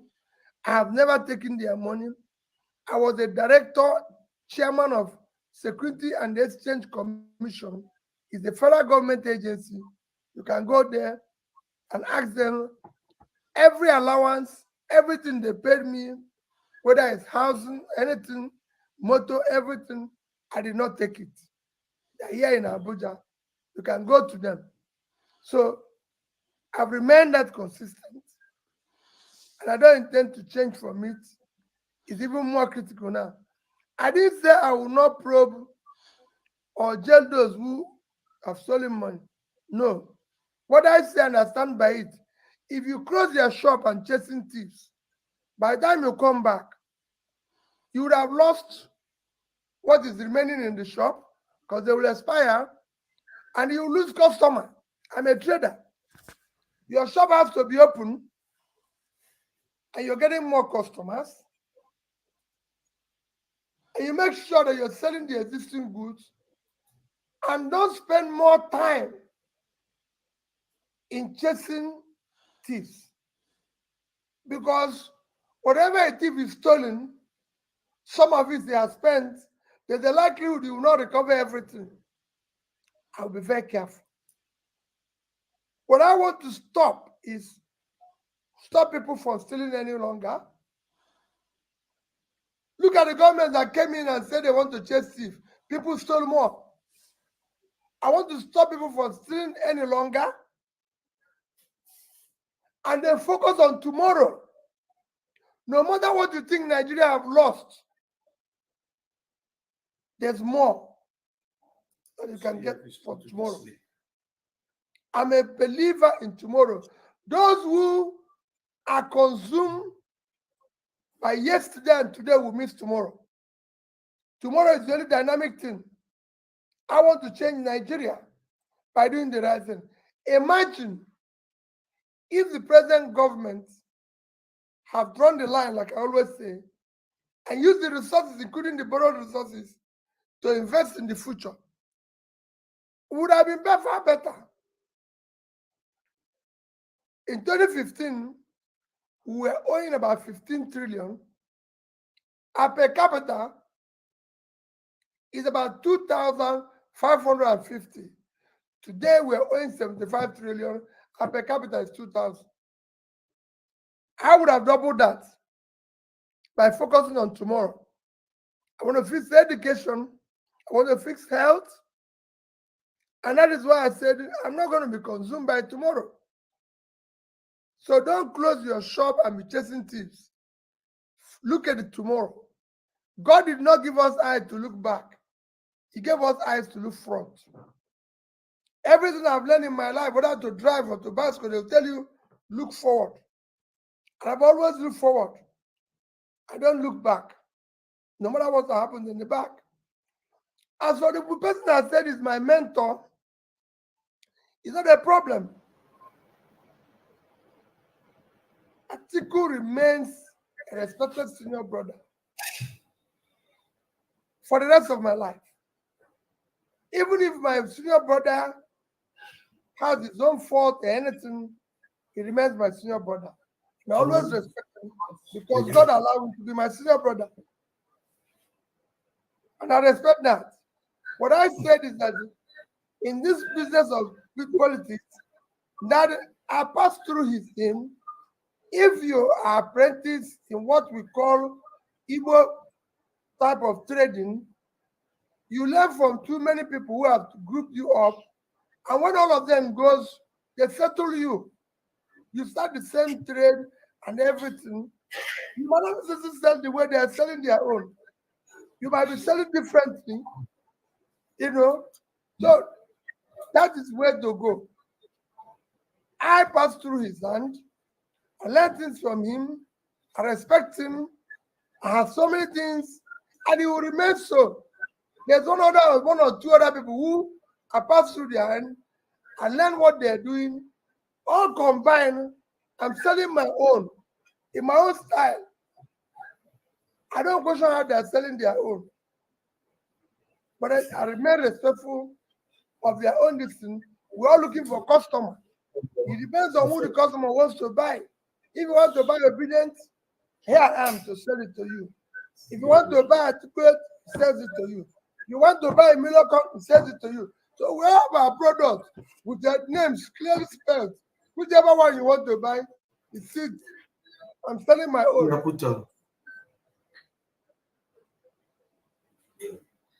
Okay. Thank you very much, Mr. President. It's good to have you here. Thanks so much for being very, very decisive and precise about all the things you plan and you intend to execute once you get into office. You mentioned something severally about the CBN not being our problem, that it's the FX and stuff like that. Well, I studied adult political science from the University of Benin, and it's quite bothering and concerning that, like you said, competence is what we lack, and we need people with passion that are patriotic in the leadership position. But over time, we've had people from every ends of our affair just getting political offices and political positions. So I graduated from school. I didn't wait for the government. I decided to start my own business. So I'm into entrepreneurship, sir. And first thing this year, 2023, that it's my business first. And I'm speaking on behalf of a whole lot of Nigerian youth right now. Was CBN restricting card payments through MasterCard, Visa card? I'm sure I'm not a whole lot of businesses have been suffering from this. And you mentioned CBN is not a problem, but their policies keep on hindering entrepreneurship. Because, okay, so we couldn't get jobs, right? And we couldn't get the right set of things we felt like we deserved. So we decided to create our own. And we decided to keep our heads under us. We decided to survive.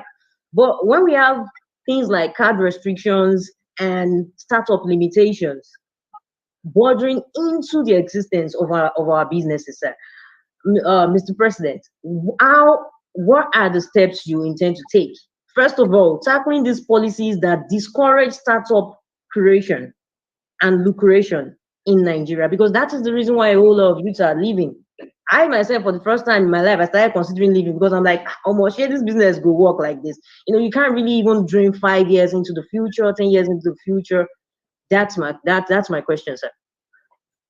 Thank you very much, my sister. Let me tell you why I said I didn't say CBN is not a problem. I said the physical, you know, CBN is supposed to be driving the monetary policy. The physical space is the government. They're actually in charge. What CBN is doing now, which is why they're having to do what they're doing, is that it's like, you know, the way we are in Nigeria now, that the physical space is weak. It's like when they remove the people who are supposed to be playing a particular wing, which is more important than everything, and then a situation where maybe in football, you've removed the people who are supposed to be first 11 and you just bring second place, that running all over the place doing the work. CBN is a monetary space. It's not doing what the physical side is supposed to be doing. So they are not into farming, into manufacturing. Nobody actually knows what is doing what. And they're trying to survive because they are not the right signals. What drives a nation is the physical space, because that's where the elected president is. That's where the elected people are. They are the ones that will decide where they're going. While the monetary people are independent, if you look at here down, CBN is not only doing the monetary thing they're supposed to be doing. When they brought rice paddy in Abuja, the rice farmers said they remain grateful to the CBN government. They didn't even mention Minister of Agriculture. They didn't even mention the Bank of Agriculture. CBN has nothing to do with the rice paddy in the real sense of it. Thank you. But because those who are supposed to do it are not doing it, they now find themselves cultivating rice or supporting rice farmers. It's like now today they say NAPC is not constructing road.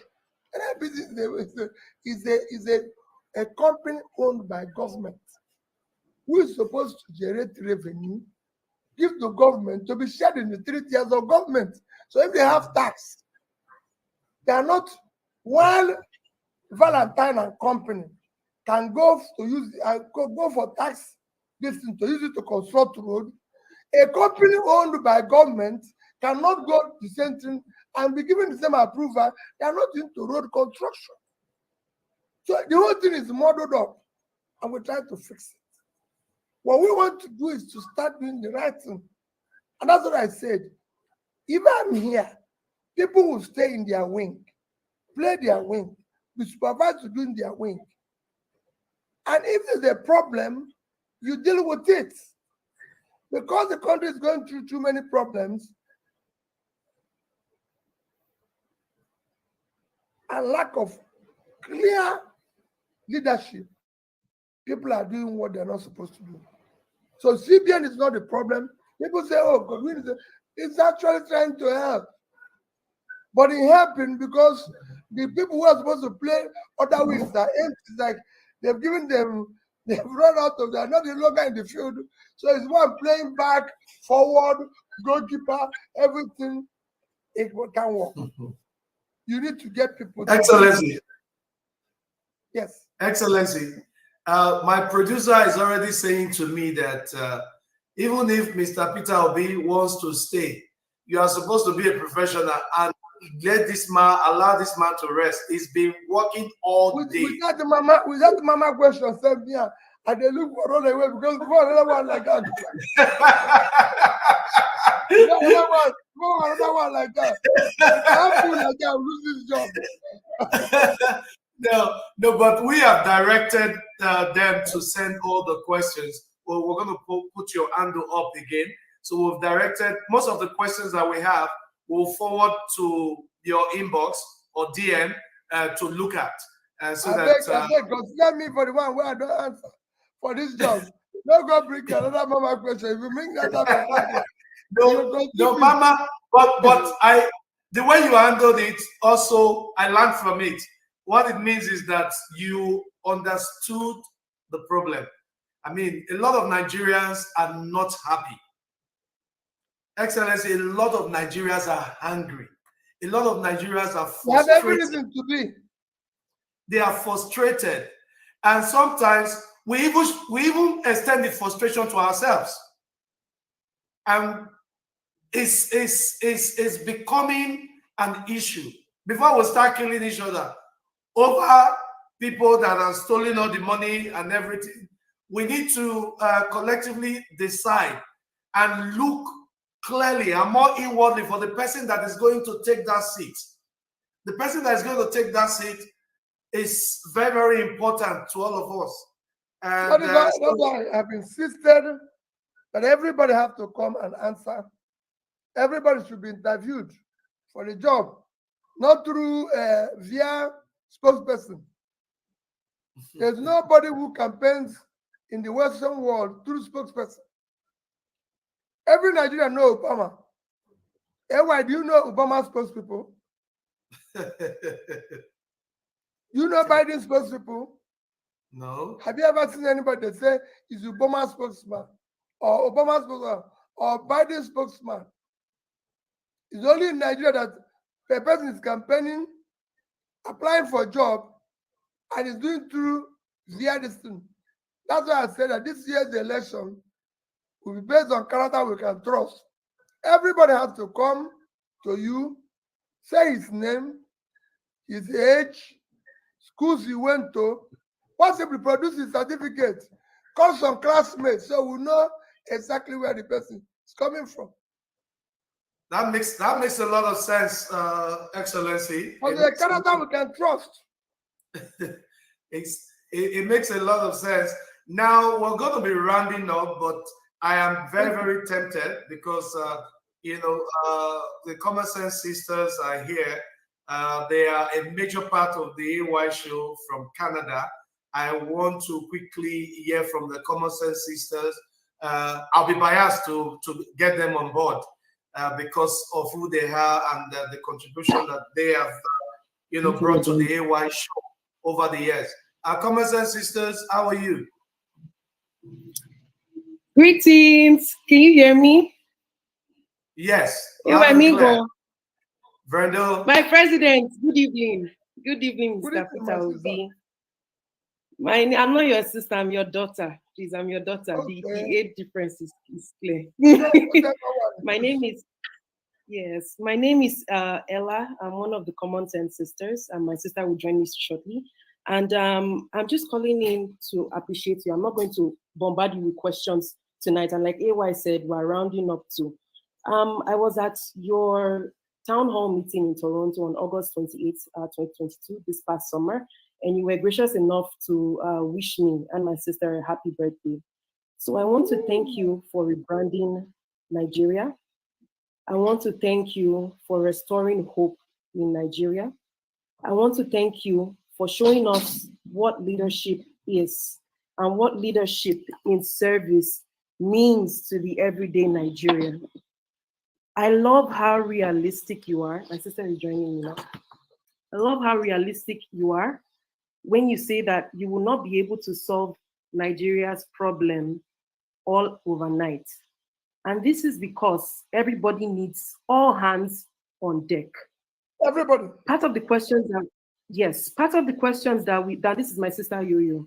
Hi, Mr. President, incoming President. President. Mr. President. Yeah, we call you Mr. President to the House. So we're all the way in Toronto here, so we won't have the opportunity of voting in the next elections because we don't have our PVCs, and also because the aspirants cannot vote from abroad, which we believe, and you have promised us in Toronto that once you get into office, you will be able to restore that hope for us in the diaspora. Yes, it will never happen again.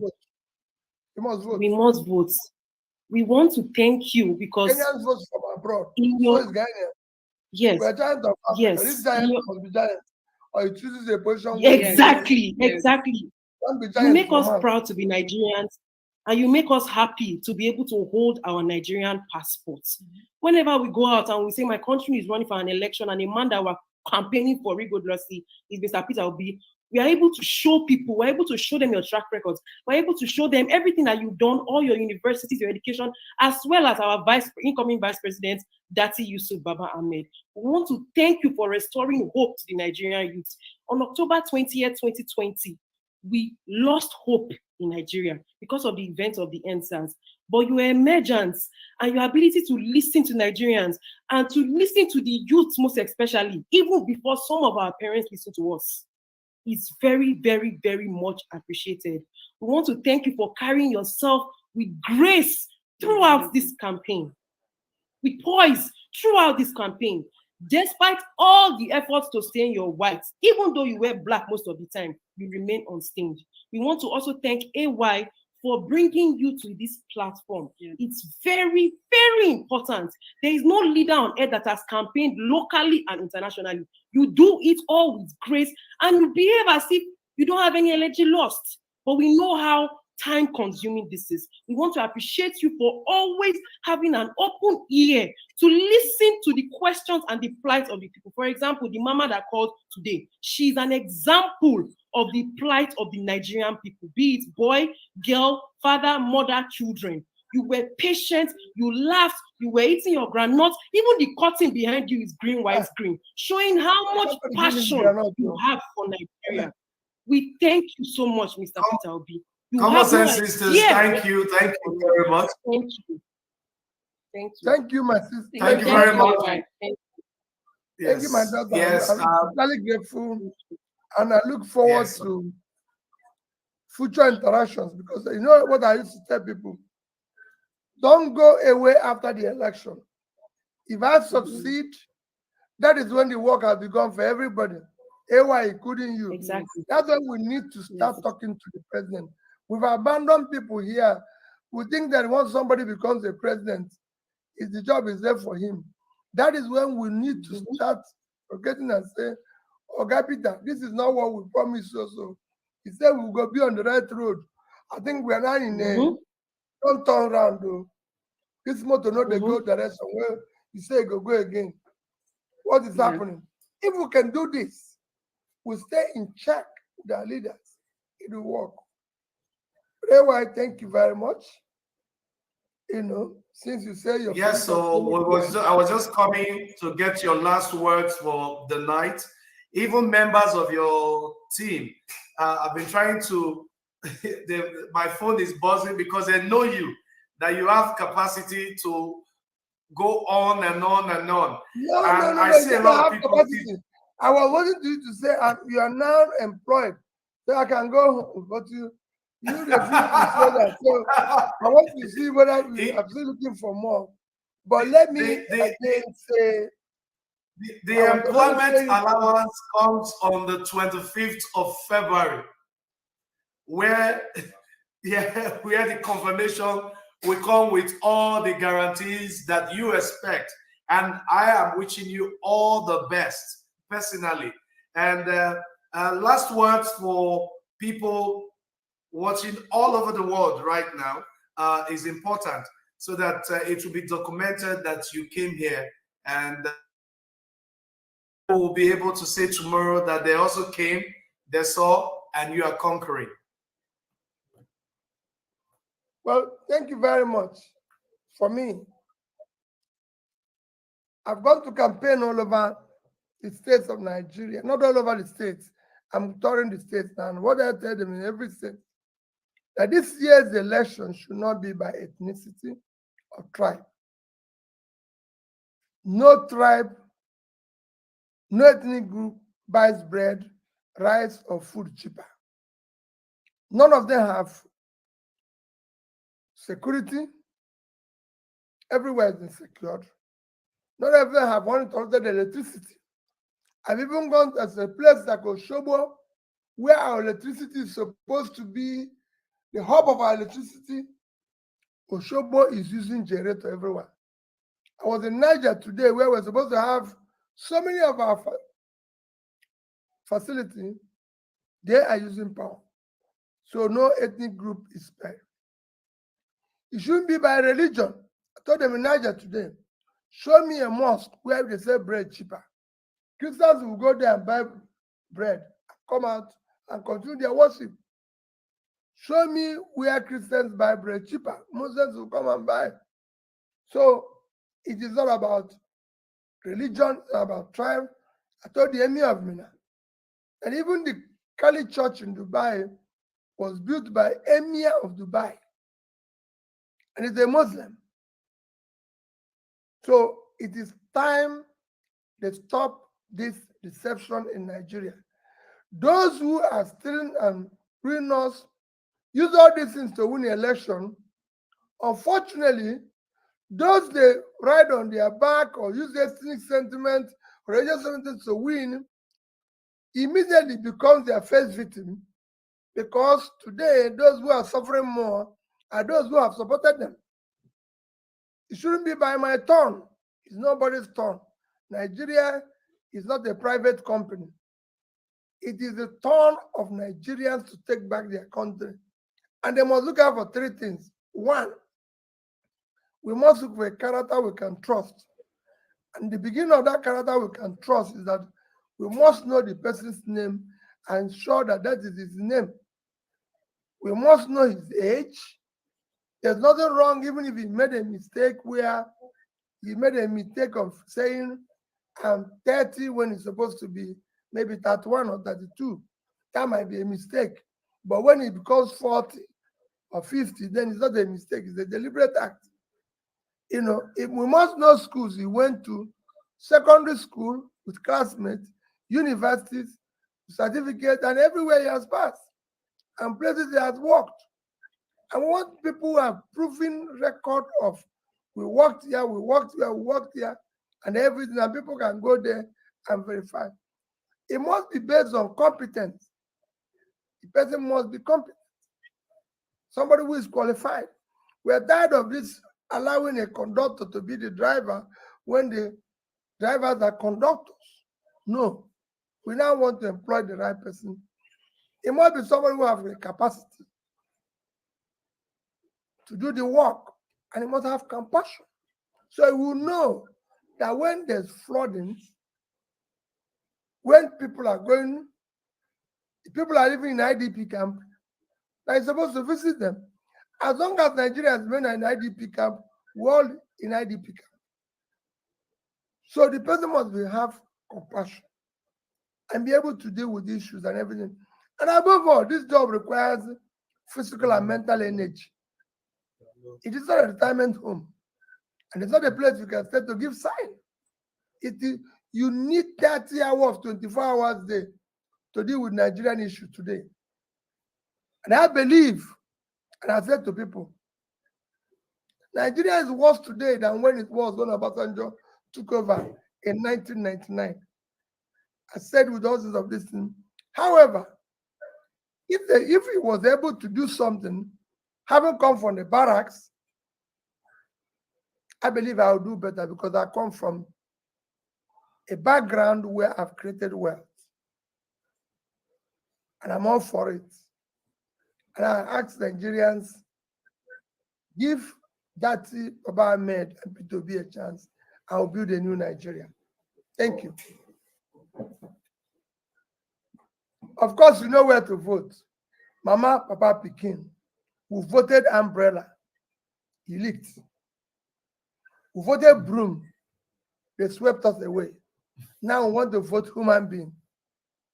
And I'm sure it will work. God bless you.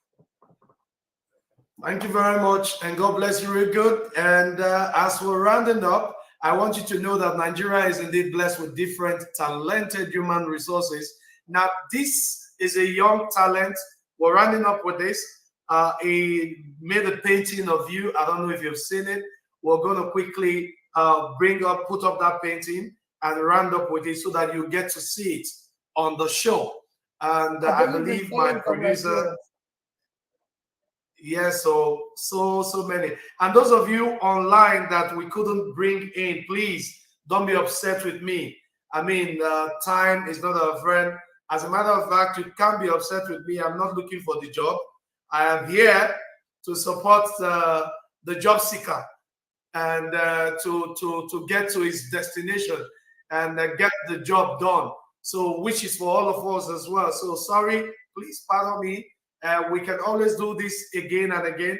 Whatever questions you have, we are going to forward to His Excellency to look at his spare time. And according to Mama, let this not be another form of regret, of which a lot of Nigerians are praying. And so shall it be in Jesus' name. Amen. And Mata Amushe has said it all. We are very hopeful that a new Nigeria will come in Jesus' name. Amen. Thank you. Nelson from Europe. Sorry, we can't have you. CM from UK. Sorry, we can't have you. And of course, I see who else do I have there? Adama Ogu. Sorry, we can't have you come. But the way we are going to do this is that we are going to end this show. We are going to go live before I end this. I don't want you guys to end, and then you're going to be waiting for me. So I'm going live now in 1 minute, and I want everybody, as you are still here, click on Niger Watch. You know, just click on Niger Watch. If you can see the live, just be joining that while we are still live here in the next 5 minutes so that we can take our reaction comfortably. If not, I'm going to end up rushing people here and all that. I don't want our reactions and these all to be together. You know, I don't know if that makes sense. You know, my panel. Yeah, it does. Are you going to be posting the link right now on the... Niger Watch, are we supposed to stay online now? Like us in the panel? We're supposed to stay, right? No. You're going to be here. I'm going to post a link to join the other live right away as we are talking right now. Oh, on the chat session. Okay. I get it. Yes. What I will do, I will prioritize my panelists first, because if I put the link on the public space, you guys here, I might lose some of you. You get what I mean? You go write our link down. Yeah. Yes. Many people will join quick, like CM will want to run and enter, yes, or Mr. John E. So what I'm going to do now, on the private chat, I just posted the link there. Click on it to join the new show.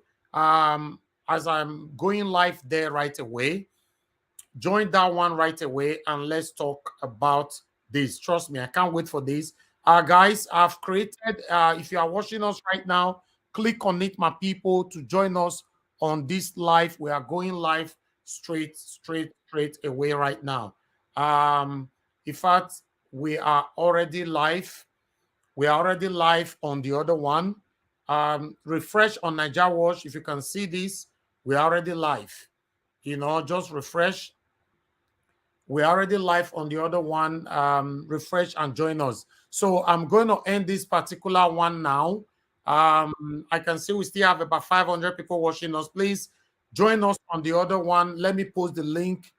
Let me post the link right there for you. 1 minute so that you can know where we are. You know, let me post the link quickly on the comment section, you know, so you know where we are.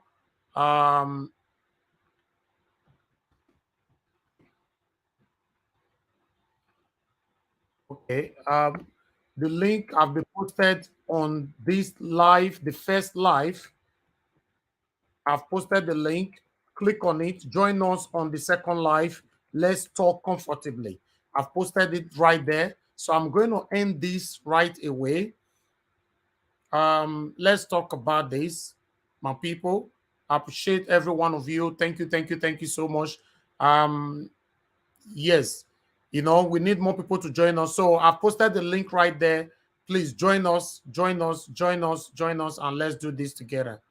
You know, so let me post a link on the public space now. I'm going to post a link on the public space so that others can join us, because I'm not sure if all our panelists are already. And Niger Watch, please, can you post a link on our platform, on our WhatsApp platform, please? Others will use it to come in. You are still going to miss out. You'll miss out. Can't you see the link? I'm trying to. It's okay. All right. Okay, let me put it. I want to put it on the public space. Please grab it straight away. I want to put it on the public space now, because if not, you might miss out. Once it's on the public space, everybody are just going to take it straight away. Hold on, let me put it on the public space and pin it right there. Alex, don't tell me you miss it too.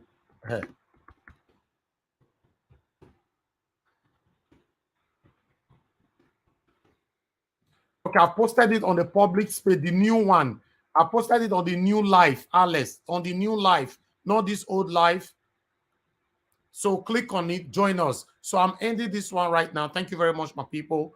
Thank you. Life with Natu. Please join us on the other side. You guys are still joining the old one. Okay, let me end this one sharply. Let me end this one sharply so that I wouldn't confuse. Oh, okay. I think I need to end this one. Everything is confused.